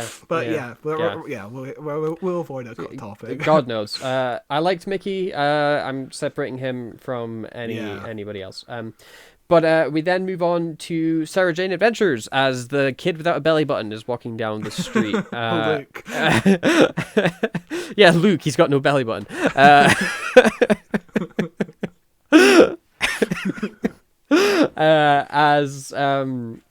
We get like a goodbye with Sarah Jane, and this is also where we find out that the Wi-Fi did everything. Don't worry about it, but that's how we're justifying people forgetting. Fucking David Tennant saves Luke from getting hit by a car. I wonder if it's the same car that killed fucking Rose's dad. Like, but it's apparently an inside reference to the fact that in the Sarah Jane Adventures, because Maria lives across the road, they have scenes of them running across the road constantly to the Sarah Jane's house. They never look. Yeah. And they never look, and that's an inside joke, apparently. But apparently they show a few scenes where, after being saved by David Tennant, Luke would run across the street to run to Sarah Jane, and he didn't look across the road. And we were like, no, we have to show him looking across the road. Like, Like David Tennant just fucking saves him when he runs across the road again and he gets hit by a car. That'd be amazing. Amazing. But this scene made me feel sad because obviously Liz Sladen isn't with us anymore. Yeah. And was this her last time in the show? Yeah, it's tragic, but at least there's a goodbye with the character, Yeah. Like at least we do have like some sort of conclusion with that character.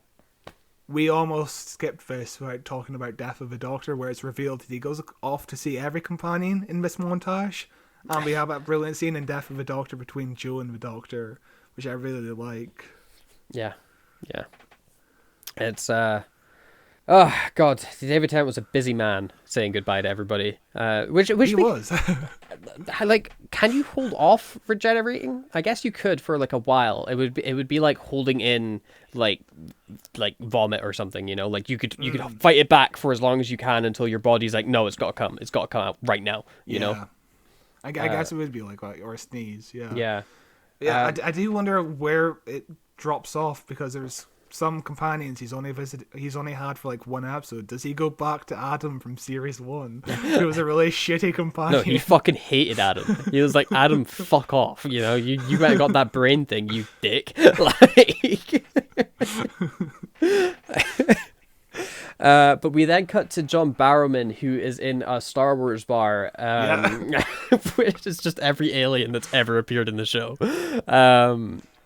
I fucking love this location because it's like so incredible to see all these aliens together for some reason. It's the most sci-fi Doctor Who feels ever. It's like, I really like it. I want more like aliens like showing up all over the place, That's why I really loved the episode Time Heist, because we had more alien designs interacting with each other. It's not like one alien. But in this scene, Jack was originally going to snog a Slovene. Amazing. But Russell T Davies thought it would be funny to make the Doctor a gay pimp, which is Russell T Davies's line. I didn't say that.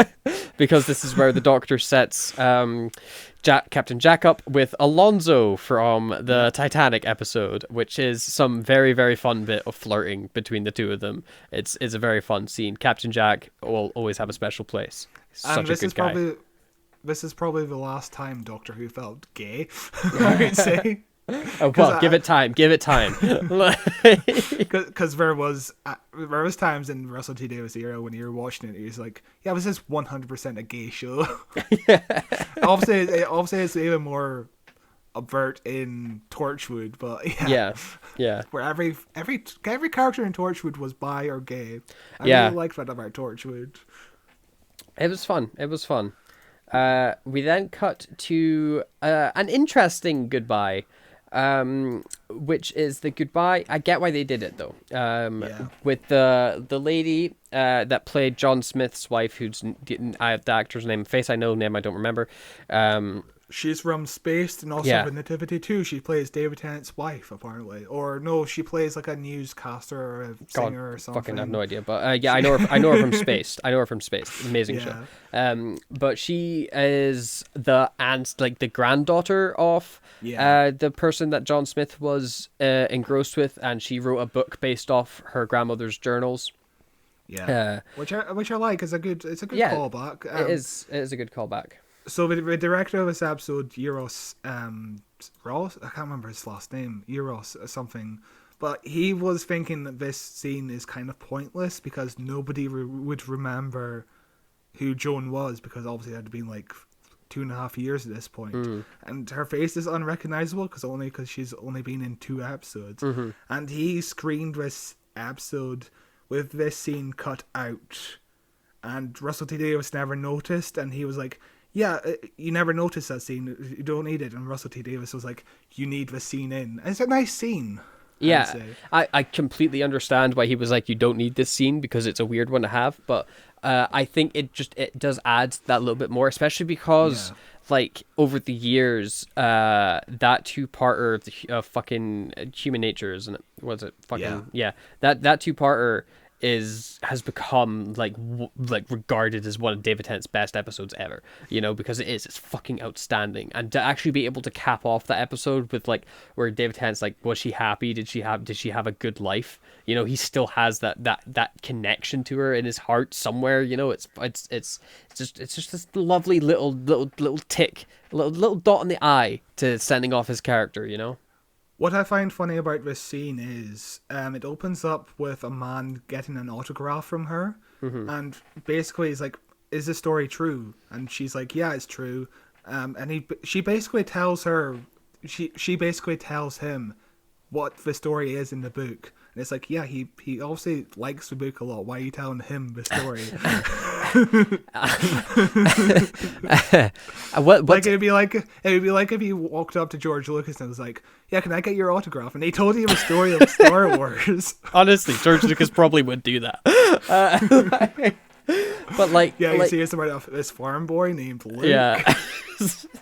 What I find interesting as well is David Tennant walks up and he's like, make it out, like, get me an autograph, make it out to the doctor. And then she's like, oh, that's funny. That's what my grandmother said he was called. I was like, you just wrote a fucking book. Surely in the book it says that. Surely this is just some guy that's like, I really like the book, call me the doctor. Yeah. Like, you know? But maybe, actually, doesn't he draw himself in the journal? Maybe she saw some of those photos or drawings and he's like, yeah, that's a perfect image. You are the drawing, you know. Maybe, but and don't know. And also, the character's name is Verity Newman, which is named after Verity Lambert and Sidney Newman, who were the creators of the show, which is a nice little touch. Oh, yeah. And also in Human Nature, John Smith says his mother's name was Verity, which is again a reference to her, which is lovely little bit of referencing. Lovely bit of referencing. We then cut to Donna Noble's wedding. Remember this will be important for when we next see Donna when she's married and has a kid. Which is just, you know, it's a wedding scene. What are you gonna do? Nerys is there, and we have a funny bit of banter where she's dressed up like a peach. You know, the famous Nerys, who's like the arch nemesis of Donna. Mm-hmm. We're like frenemies. Yeah. You know, the wedding scene itself is where like the doctor says goodbye to Wilf and stuff like that, but it's probably the most memorable for the very famous GIF. Yeah. You know, it's Wilf like crying, being like, goodbye. Like, you know, it's heartbreaking, but it is a GIF I've used so many times that it's ruined the scene. The doctor buys Donna winning lottery ticket. Winning lottery ticket. I presume ticket. It's winning. Because yeah, that'd be so funny if it wasn't. He's like, you're one number off, get fucked. Yeah, but he reveals that Donna's dad, he borrowed the pound from him, which is a lovely little reference, because the only reason we have Bernard Cribbins in the show is because the actor died, didn't he? The actor who played the dad died during the filming of Partners in Crime, and at the last minute they replaced him with Bernard Cribbins. And that's how we have Bernard Cribbins. So yeah, sad the actor died, and I'm glad he got one final tribute. And at the end of his run, even though he only has like 2 or 3 lines of the entirety of Doctor Who as it is, but it's lovely that we have this little moment, and Donna's mum starts tearing up a little bit. Lovely scene. It is a really lovely scene. And then we get a slightly canon-breaking scene. I forgot to mention it. In a scene, Wilf reveals that the 2 billionaires are in prison. Right. From last week. I totally missed that. What a weird way to write off 2 of the villains of this two-parter. They were barely villains, to be fair. They were just a justification to have a big fancy house and to have the big fancy machine.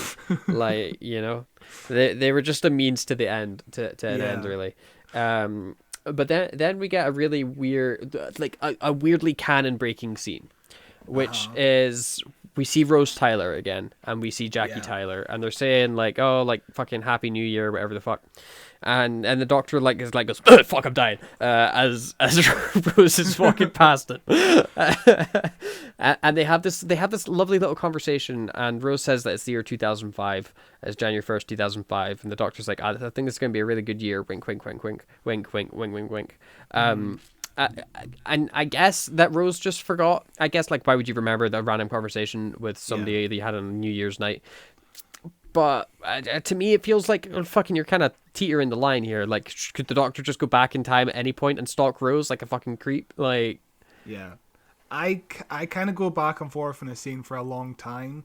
But over the last 5 years, I've just accepted the scene as he's in darkness. You wouldn't remember a conversation you have with someone in complete darkness. Who you also assume to be drunk. And you're probably a little drunk yourself. Yeah. You know? Yeah. So it's just a meaningless conversation. We also walked past the police box, but we're too busy talking about shoes or something, so we don't recognize the police box either. Yeah. But the Doctor leaving the police box in that place is kind of irresponsible of him. Yeah, but it's like you know, like what the Doctor says in like season 1 or season 2. Yeah. Like, what do people do when they see a blue police box in the street? They just walk past it. They like you know. But I do like how Russell T Davies eventually landed on making this scene set in 2005, because the original concept was that Rose was going to be seen with the Doctor clone, the Meta-Crisis Doctor, looking up into the sky, knowing that the Doctor was dying. Right. And Russell T Davies found the scene to be too distracting because people would have just had too many questions, like, where are they in their life? Is there a baby due? Are they building a TARDIS? And then he was like, yeah, I could just set this in the past. It's fine. It's a lot easier. And it kind of works because it comes as a complete circle. You know, we end the series with 2005, and we start the series with 2005 like a few months later. Yeah. I think that works. Yeah. And it definitely plays into the show ending. Then the Doctor comes across an Ood who's made his way into London somehow. And I mean, the implication is he's always been watching the Doctor. Yeah. I love the Ood; they're so cool. And he's like, and they sing him a lovely song. That's it. Yeah, they're like the whole universe is gonna sing for you now, Doctor. We're gonna sing you goodbye because you deserve it, and it's fucking beautiful. Like, the Ood says the line, "This song is ending, but the story never ends," which I always forget about that line, and I think it works better as saying, "Yeah, the show isn't ending; it continues," which immediately gets undercut by the Doctor's next line. So then we get the next scene. The Doctor is alone in his TARDIS.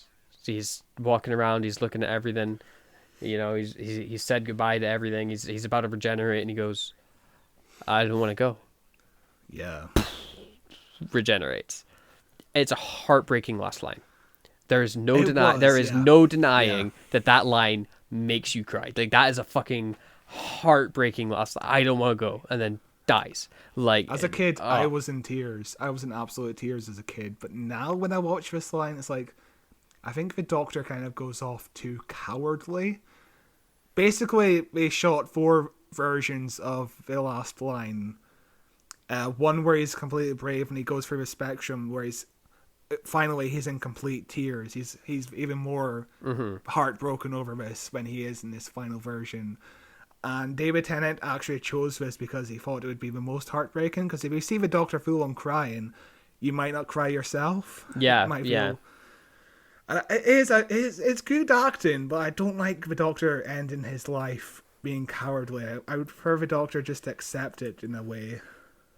Yeah, but I think that could even play into this upcoming 14th Doctor. Yeah, exactly. Is that there is stuff like even into his whole monologue, like even like David Tennant's Doctor, like when he starts he's like what 900, and when he regenerates he's 906. Yeah, like he is not the 10th Doctor for long in his lifespan, you know. Yeah, and clearly he fucking loved being that David Tennant. Like, he's like, you know, he's like, this is the best version of me. I never want to go. Apparently Russell T Davies figured out what David's last words should be before he even had an idea for his story. Apparently he had this idea before, just as David Tennant was being cast. His final line. It's the same with Chibnall. Same with Chibnall. Chibnall had Jodie's last line like immediately, you know. But yeah, he only realized just before he started writing this episode that this one line should be the entire theme of this episode. He doesn't want to go. which is really interesting that he worked backwards, kind of. Yeah, and it works really well. The issue Yeah. is the theme of the episode being I don't want to go. When you get to the episode, you have no resolve. Yeah. Because Yeah. it should be I don't want to go at the start, and by the end, I've accepted that. I'm ready to go. You know, instead Which it's is- I don't want to go. I don't want to go. Oh my fucking god, I don't want to go. Like, you know. Which is why I was so happy with Jodie Whittaker's final line, you know? Yeah. It ends off an era perfectly because it's like, all right, Doctor, whoever I'm about to be, tag, you're it. Yeah. And it's exciting, you know? And then he turns into David Tennant. I hope he doesn't go, I don't want to go again next year. Although it is going to be a fascinating regeneration special next year. I wonder if his I last wonder how line we're will be gonna I wonder if handle his last line's going to be I'm ready. I hope so. Something like that. You know, where it's like, okay, I'm ready. Regenerates. Like, I think, oh god, yeah, some nice rhyming, some nice mirror, and it's like poetry. You know, it's like poetry. But yeah, Matt Smith in this episode. Yes, Matt Smith is in this episode, and he looks young as fuck. Like, there's some interesting stuff in it when he's going around, you know, like he kisses his legs and stuff. I think the only thing that's weird is when he goes, "I'm a girl," with a really high pitched voice. Like, either like, what the fuck? Okay, he's still not ginger. Classic. Doctor's still never been ginger. They're waiting for me. Like, but I love Matt Smith. He's one of my favorite doctors. I think he's the Doctor from Set Go. I think he steps into such big shoes at such a young age and does it so well, and so many people stopped watching. Yeah. So this is Moffat's first line with the 11th Doctor, and it's perfect because originally he wanted just one line, and he was like, "No, I'm going to write a little monologue," and the monologue is just really fun. It gives you a taste of what this 11th Doctor would be. Mm-hmm. And yeah, he's just the 11th Doctor straight from the gate. Apparently, when we were filming this scene, they decided we can't have a full set of crew members just watching him because that'd be too awkward. It'd be a bit of stage fright if you walk into your first time on the job and then everybody's fucking staring at you. So we all stood outside, only to realise later that, holy shit, Matt Smith is going to come through this crowd. And we're all standing here where Matt Smith will arrive. So yeah, that was a botched idea. And Russell T Davies was apparently like, oh my god, I can't be around Matt Smith because he's just going to be awkward, but if I try to avoid him, it's going to come across as rude. So he wasn't sure what to do. And then he suddenly sees, oh, David Tennant is walking across from me. Oh my god, it's not David Tennant, it's Matt Smith in David Tennant's clothes. Oh no. And then we had this whole conversation, and Matt Smith was really nice, he was really charming. Apparently his first lines on set was, "Hello, I'm Matt Smith, nice to meet you." And he was just apparently a really charming guy. Nice. I love Matt Smith. I love Matt Smith.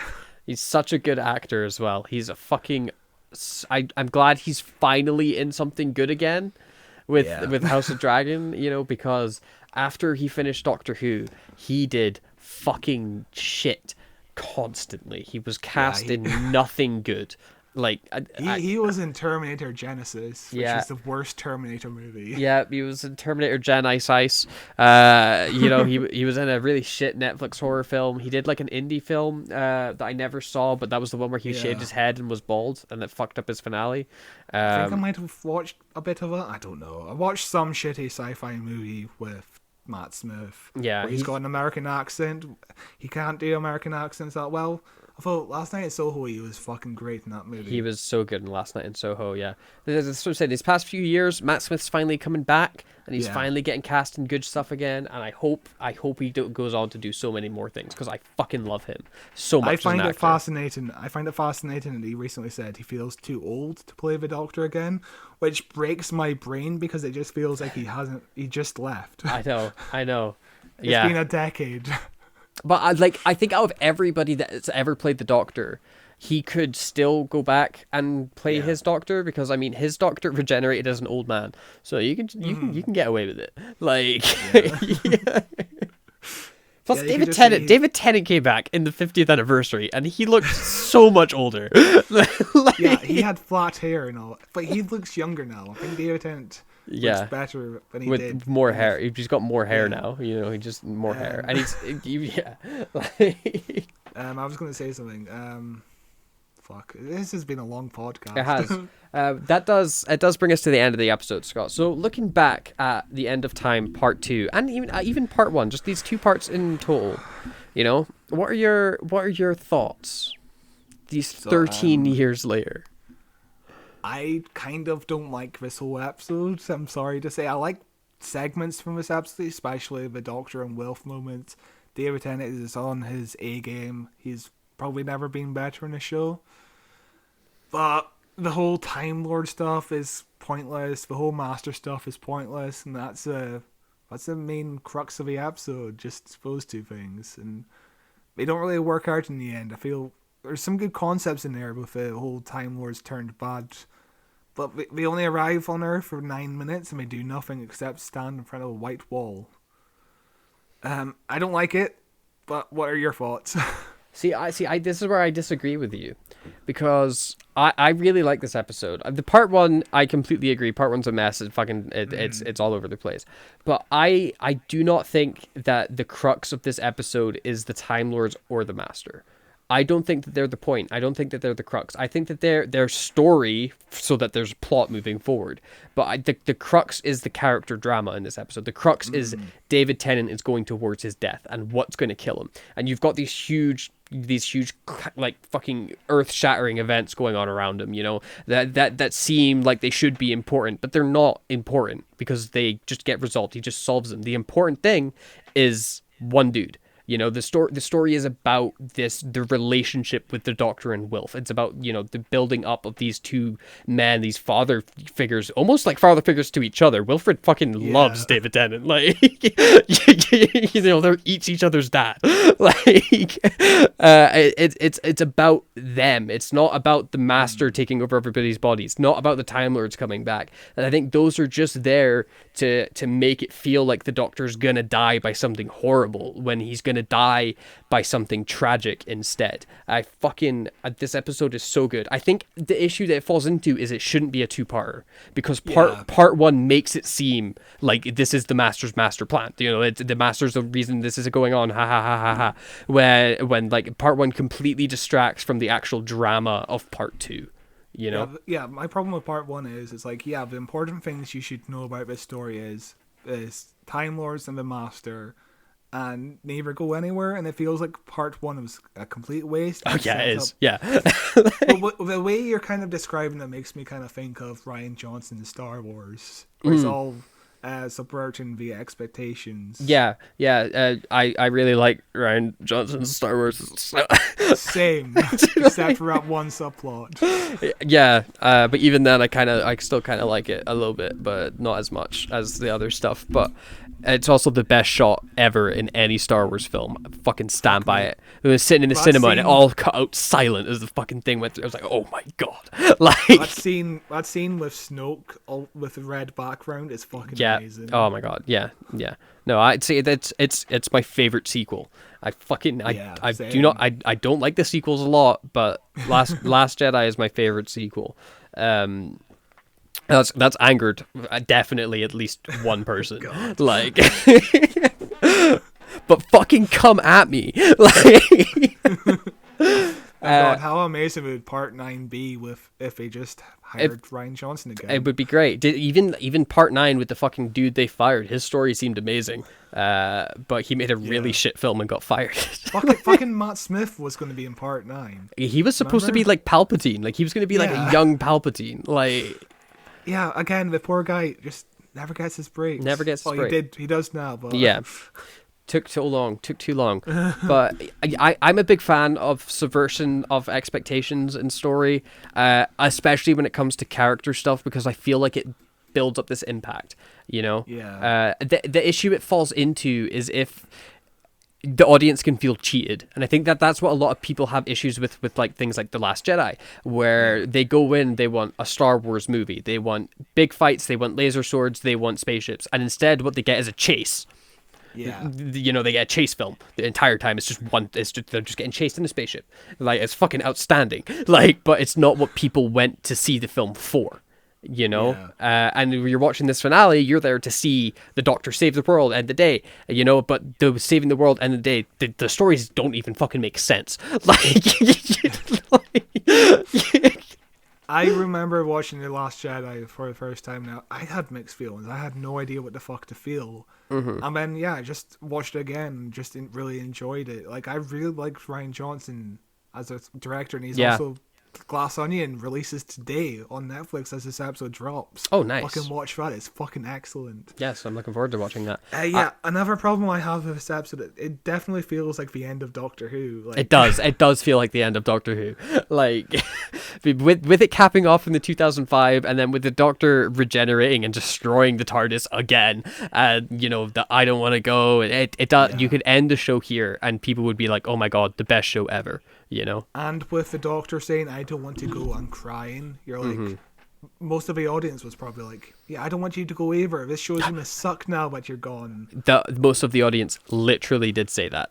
You know, I remember being at school when I was in secondary school. It was like the middle seasons of Matt Smith's era, and I was fucking like, this is the best Doctor Who ever, because I love Moffat, and I love his stupid, dumb, I'm smarter than you writing, where he's like, you know, his like 20,000 little cubic boxes that everything has to work perfectly, and it comes out with this like, it's the most convoluted story ever, and I'm like, this is incredible sci-fi. And I'd go to school, I'd be like, you need to watch Doctor Who, and they'd be like, I stopped watching after David Tennant left. Matt Smith was shit. I was like, the fuck are you talking about? Like, this, the point of the show is the Doctor regenerates. How could you leave after David Tennant? You're not understanding the show. Like, you know, a lot of people are like, yeah, Matt Smith is ugly, which is a take I'll never fucking understand. Yeah, I don't understand it either. Yeah. Part of it is on Moffat for saying, part of it is on Russell T Davies for being like ending his era definitively, where it's like, I don't want to go, and then it's like, yeah, the audience won't want him to go either. But also part of it is on Moffat for not fighting with the BBC enough, for saying, I want this show to be number one on a time slot, whatever. Yes. Because Russell T Davies was constantly fighting for the show to be like the number one most important show for the BBC, because he fucking loved this show and he thought it needs to be number one, and it is number one. Like, no other show has sold as well as Doctor Who across the world. Yes. For the BBC. Yeah, and when Russell T Davies was in charge, it pulled gangbuster fucking ratings. Like, its ratings were insane. You know, and you could say that Moffat could have done, you know, when Doctor was brought over to America, it was during season 6, Moffat era. Yes. Well, apparently Russell T Davies was starting those talks in 2009. And I guess Moffat kind of went with it. I mean, see, with the Capaldi season, I feel like the budget kind of got less. The Capaldi season killed the momentum in America. Yeah, and completely. And the ratings tanked. Well, not tanked, but got less. And the Doctor Who felt like it was less important for the BBC. They started. Remember when BBC started airing season 8, season 9, season 10, and it would sometimes be pushed to like 8:30 at night. Yeah, when viewers wouldn't be able to watch. Like, if I was Russell T Davies, he'd be constantly fighting with the BBC to put it on like 7 o'clock or earlier. Yeah, but I mean, you know, we don't know for sure. Maybe Moffat was fighting, but maybe because I know the heads of BBC changed really around the time the Moffat actually got put in charge of Doctor Who as well. Yeah, and I know the person that's in charge of the BBC fucking hates Doctor Who. Like, fucking does not like it at all. Like, not as much as Michael Graves in the 80s. Yeah. But, like, the person that's in charge of the BBC right now is not a Doctor Who fan and has never got it. And I think Moffat must have been fighting up against that. Yeah. But also with Moffat as well, is I think he took his attention less away from trying to capture new fans of Doctor Who and more trying to satisfy the really nerdy writer kid that he was as a Doctor Who fan, because his story started getting complicated, his story started getting timey-wimey to shit, you know, and like as a Doctor Who fan, you were like, oh my god, this is amazing. But if you were not already into Doctor Who, good luck. Like I got my mum into watching Doctor Who around the time of Series 4. When the Series 4 started, she was like, yeah, I've heard you talk about this show and I want to watch it with you. She was fucking hooked. And we watched season 1 to 4 together around this time of End of Time airing. Yeah. As we wanted to catch up before the Matt Smith era. And she was hooked on the Matt Smith era for about like one season. But then things started getting a bit too complicated. Yeah. And then she kind of dropped off of the show. She didn't want to watch it weekly with me anymore. And then she watched the first ever Peter Capaldi episode with me at the cinema. And then after that, she never returned to Doctor Who. I mean, that's a shit episodes, but like, I remember I watched Doctor Who with my mum since season 1 because obviously I was 5 years old when it first came out. So my mum had watched all of Eccleston, she watched all of Tennant, she fucking loved Tennant, and Matt Smith came around, she started to peter off as well, but she would sit and she'd watch the occasional episode with me, and then by Matt Smith's second season, she was back and hooked, and she was like, you know, like my mum's opinion on Matt Smith is he started off a bit like too David Tennant-y, like he was like not really his own thing, and then by his like second stuff, he really came into his own, and he really became the Doctor again, and then she also never watched Capaldi. Yeah, I think Capaldi was a true stop-off point because you know, there's a lot of talk about the Doctor being too old, and I hated that talk. Yeah. There was somebody at my school, right? And it annoyed me since they told me it. Is I was sitting in art class with them, all right, and we were watching Doctor Who, or talking about Doctor Who. I wish I was watching Doctor Who. Talking about Doctor Who, and it was around the time of Capaldi's first or second season. And I was like, you need to be watching Doctor Who again. Capaldi is fucking outstanding as the Doctor. He's so good as the Doctor. And she went, but he's like so old. I'm worried he's going to break a hip or something. I'm like, what? It's a TV show. They wouldn't fucking air it if he broke a hip. Like, I mean, famously, David Tennant broke his back. Yeah. Matt Smith broke an ankle or something. Yeah. I think Peter Capaldi had surgeries as well. Like all the doctors have surgeries basically. Yeah. I mean, it wasn't like Matt Smith. Like when Matt Smith met Capaldi, he was in a cast and he went, "This is what the show's gonna do to you." And yeah, as we said, just around this time, David Tennant broke his back around the filming of End of Time Part 2. Yeah. But no, I love Capaldi as the Doctor. He is underappreciated. In recent years, I think people have been going back and really loving his seasons. But I wish when he was the Doctor, he felt the love that he fucking deserved, because there's so many little bits with his Doctor as well, because obviously Capaldi is a huge Doctor Who nerd, but like him slowly turning into fucking John Pertwee, like by his last scene with the like whole John Pertwee clothes and hair, like you know. And just going off of our conversation a bit earlier on about how showrunners basically fight for a show, I feel like Chibnall fought for a show the least, because season 11 came out and that season did really well ratings wise. It was really well marketed. Then season 12 came out, it wasn't marketed at all, and then series 13 came out, and their whole marketing idea was, let's delete social media so nobody could find out when the show is airing. And release a trailer like a week before, because ITV might play something instead, like it's 2006 again. Yeah, you're not going to get viewers that way, which is a big shame, because I like Jodie Whittaker's era, or the Chibnall era, for the most part. It had its down moments, but I came out enjoying more than hating, if you know what I mean. The Chibnall era is my least favorite era of Doctor Who.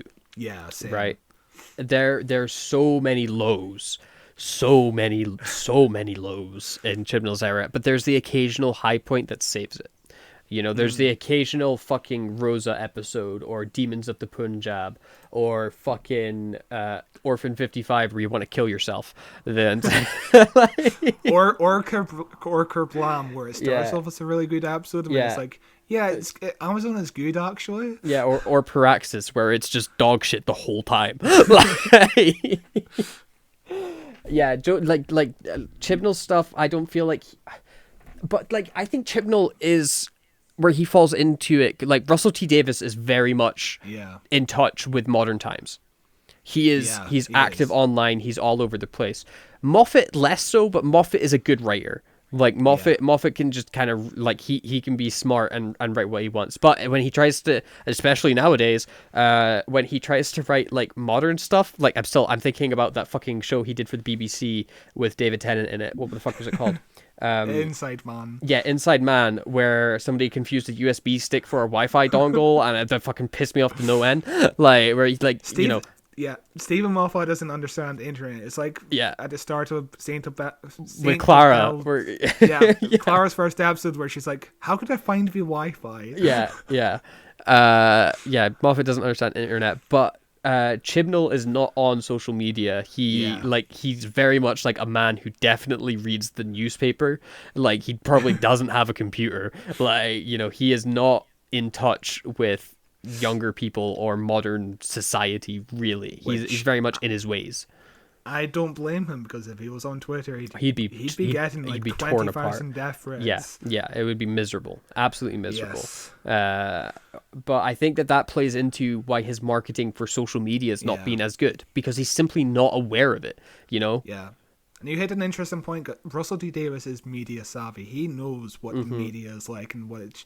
His first thing with Doctor Who was, I'm gonna fucking team up with Bad Wolf Studios because Julie Gardner is a saint.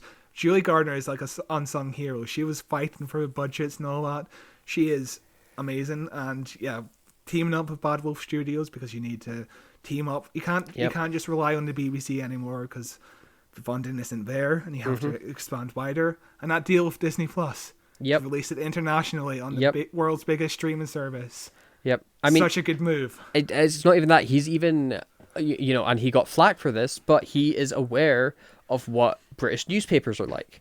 Yeah. He's thinking ahead as to what the public reaction is going to be like. He made David Tennant regenerate his clothes. He is aware of the Doctor Who brand and needing to protect it, and needing to market it correctly and to the right audience. He is an extremely smart man when it comes to social media, Yeah, around 2009, BBC started airing idents before shows, which featured Wallace and Gromit characters, like playing around in the snow, and I would start off at every programme, and he was like, why isn't Doctor Who doing that? So the next year, Doctor Who had their very own ident, where the Doctor is flying a TARDIS with reindeer, like, that's what Russell T Davies does. He's like, how could I get the scene for more people? How do I get Doctor Who in front of more eyes? Yep. It's amazing. I cannot wait to see what he does with Doctor Who. Anyway, that was an extremely long tangent about the showrunners and the marketing of Doctor Who, but I think it was a really good conversation to wrap up this year episode-wise, Especially when we're in between two eras, and we're just covering the end of Russell T Davies' last era, and, it's interesting to go over how much Doctor Who has changed since he last wrote for Doctor Who. Yeah, it's gone through a lot. And I'm excited to see where it goes next. But what have we got coming up next week, Scott? Next week we're doing the news, baby. Woohoo! We've got a costume reveal, and that's basically the only news. I haven't read this month's magazine yet. Maybe there's some news in there. I've got it sitting right in front of me. I haven't even opened the envelope. So. I've got it sitting behind me. I have opened the envelope, but I haven't read it. Just been working too much. Goddamn Christmas rush. But thank you very much for listening to this episode, and thank you for listening this year. If you have been listening this year, if you've just discovered us, fuck me, I did the maths. We have 3 full days of audio for you to listen to. we have which, right, there's like, I think 23,000 minutes of Doctor Who. We have covered 3,000 minutes. Jesus, yeah, we have covered a significantly low amount of Doctor Who like episodes. We've like barely touched it. Like we've only covered the 4th Doctor once, and that's 7 seasons. Oh my god, mental. But yeah, thank you very much for listening. We will see you next week. In the meantime, you can find us on Facebook at Who Watches Who, on Twitter at Watches Doctor, on YouTube at Who Watches Who, where the podcast is available in video form. It's also available in audio form wherever you listen to podcasts. And if you are listening to this on a podcast app, why don't you leave us 5 stars? Why don't you leave us a review? Share us with your friends who like Doctor Who and also like really long podcasts diving into episodes about very specific things. This has to be our longest podcast episode in a while. In a while, yeah. We've been pretty consistent at getting them about to an hour and a half recently, for the past few months actually. But this has been a long one. But there was a lot to talk about. But yeah, you can find me on Twitter at Cloth223. We have got really, really big ambitions for the podcast next year, and we have got really, really big plans, and it would be fucking ace if we could just get this all sorted next week. So, like, if you listening to it, right, if you find 50 people, right, get 50 people, and then be like, listen to this podcast, okay? But if once you tell them, those 50 people have to find 50 other people. So okay, so like think of it like a spam message. We want to start spamming people, right? You know, like you gotta download this podcast or your computer explodes. Like just start sending that to everybody you know. Like you know, we want to be like just like a nuisance to people. Yeah, we'd really appreciate if you just gave us 5 stars, shared it around. It doesn't take much to give us 5 stars, and we'd really appreciate it. You know, it's like one click of a button, really. Yeah. It'd be really helpful for us, and it would actually. We want to start doing more things with the podcast. We want to do like Patreon eventually, but we need our listeners up. We want to do. I would like to do Torchwood reviews, more Torchwood, more Sarah Jane, more Big Finish stuff. There's really, so much Doctor Who. Really, I would like to stop working and do a podcast. You know, I don't want to fucking work anymore. I just want to chat about Doctor Who. So if we can make that possible, that'd be pretty chill. So, share us around, because we actually like. Video wise, we get maybe 5 to 10 people watching the video. Audio wise, we have a solid 30 listeners, you know, that dip in and out every week. It averages about 20-25. But usually it's around that level. That's a fucking classroom full of people. That's a decent amount of people. We also never hear from any listeners. We'd love to just hear some emails. Any questions? What are your thoughts on The End of Time Part 2? What are your thoughts on the future of Russell T Davis's era? Yeah. Any fan theories? Send us an email, whowatcheswhopod@gmail.com. We will read it out and respond to it at the news podcast next week. Even if it's spam.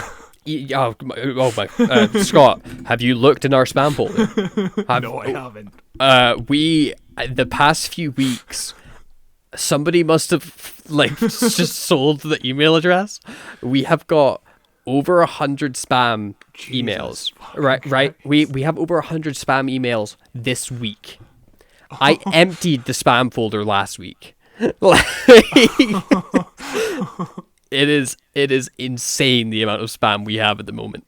But yeah, just share the podcast around. We have big plans. We're going to try and amp up our social media presence, but both people working full-time jobs, both people having to do stuff for the podcast, we are no time and busy lives. But if we can get more listeners, we can dedicate more time. It's a difficult balance, and the internet is a hellscape. So, you know, fuck it. Let's just chat about Doctor Who.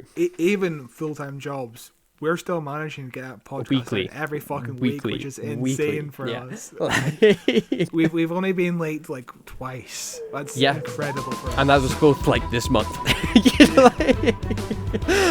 Just because Christmas time's mental. But yeah. But we will see you next week. I mean, this has been a really long conclusion. So anyway, bye-bye. Thank you very much for listening. Thank you. Bye. Bye.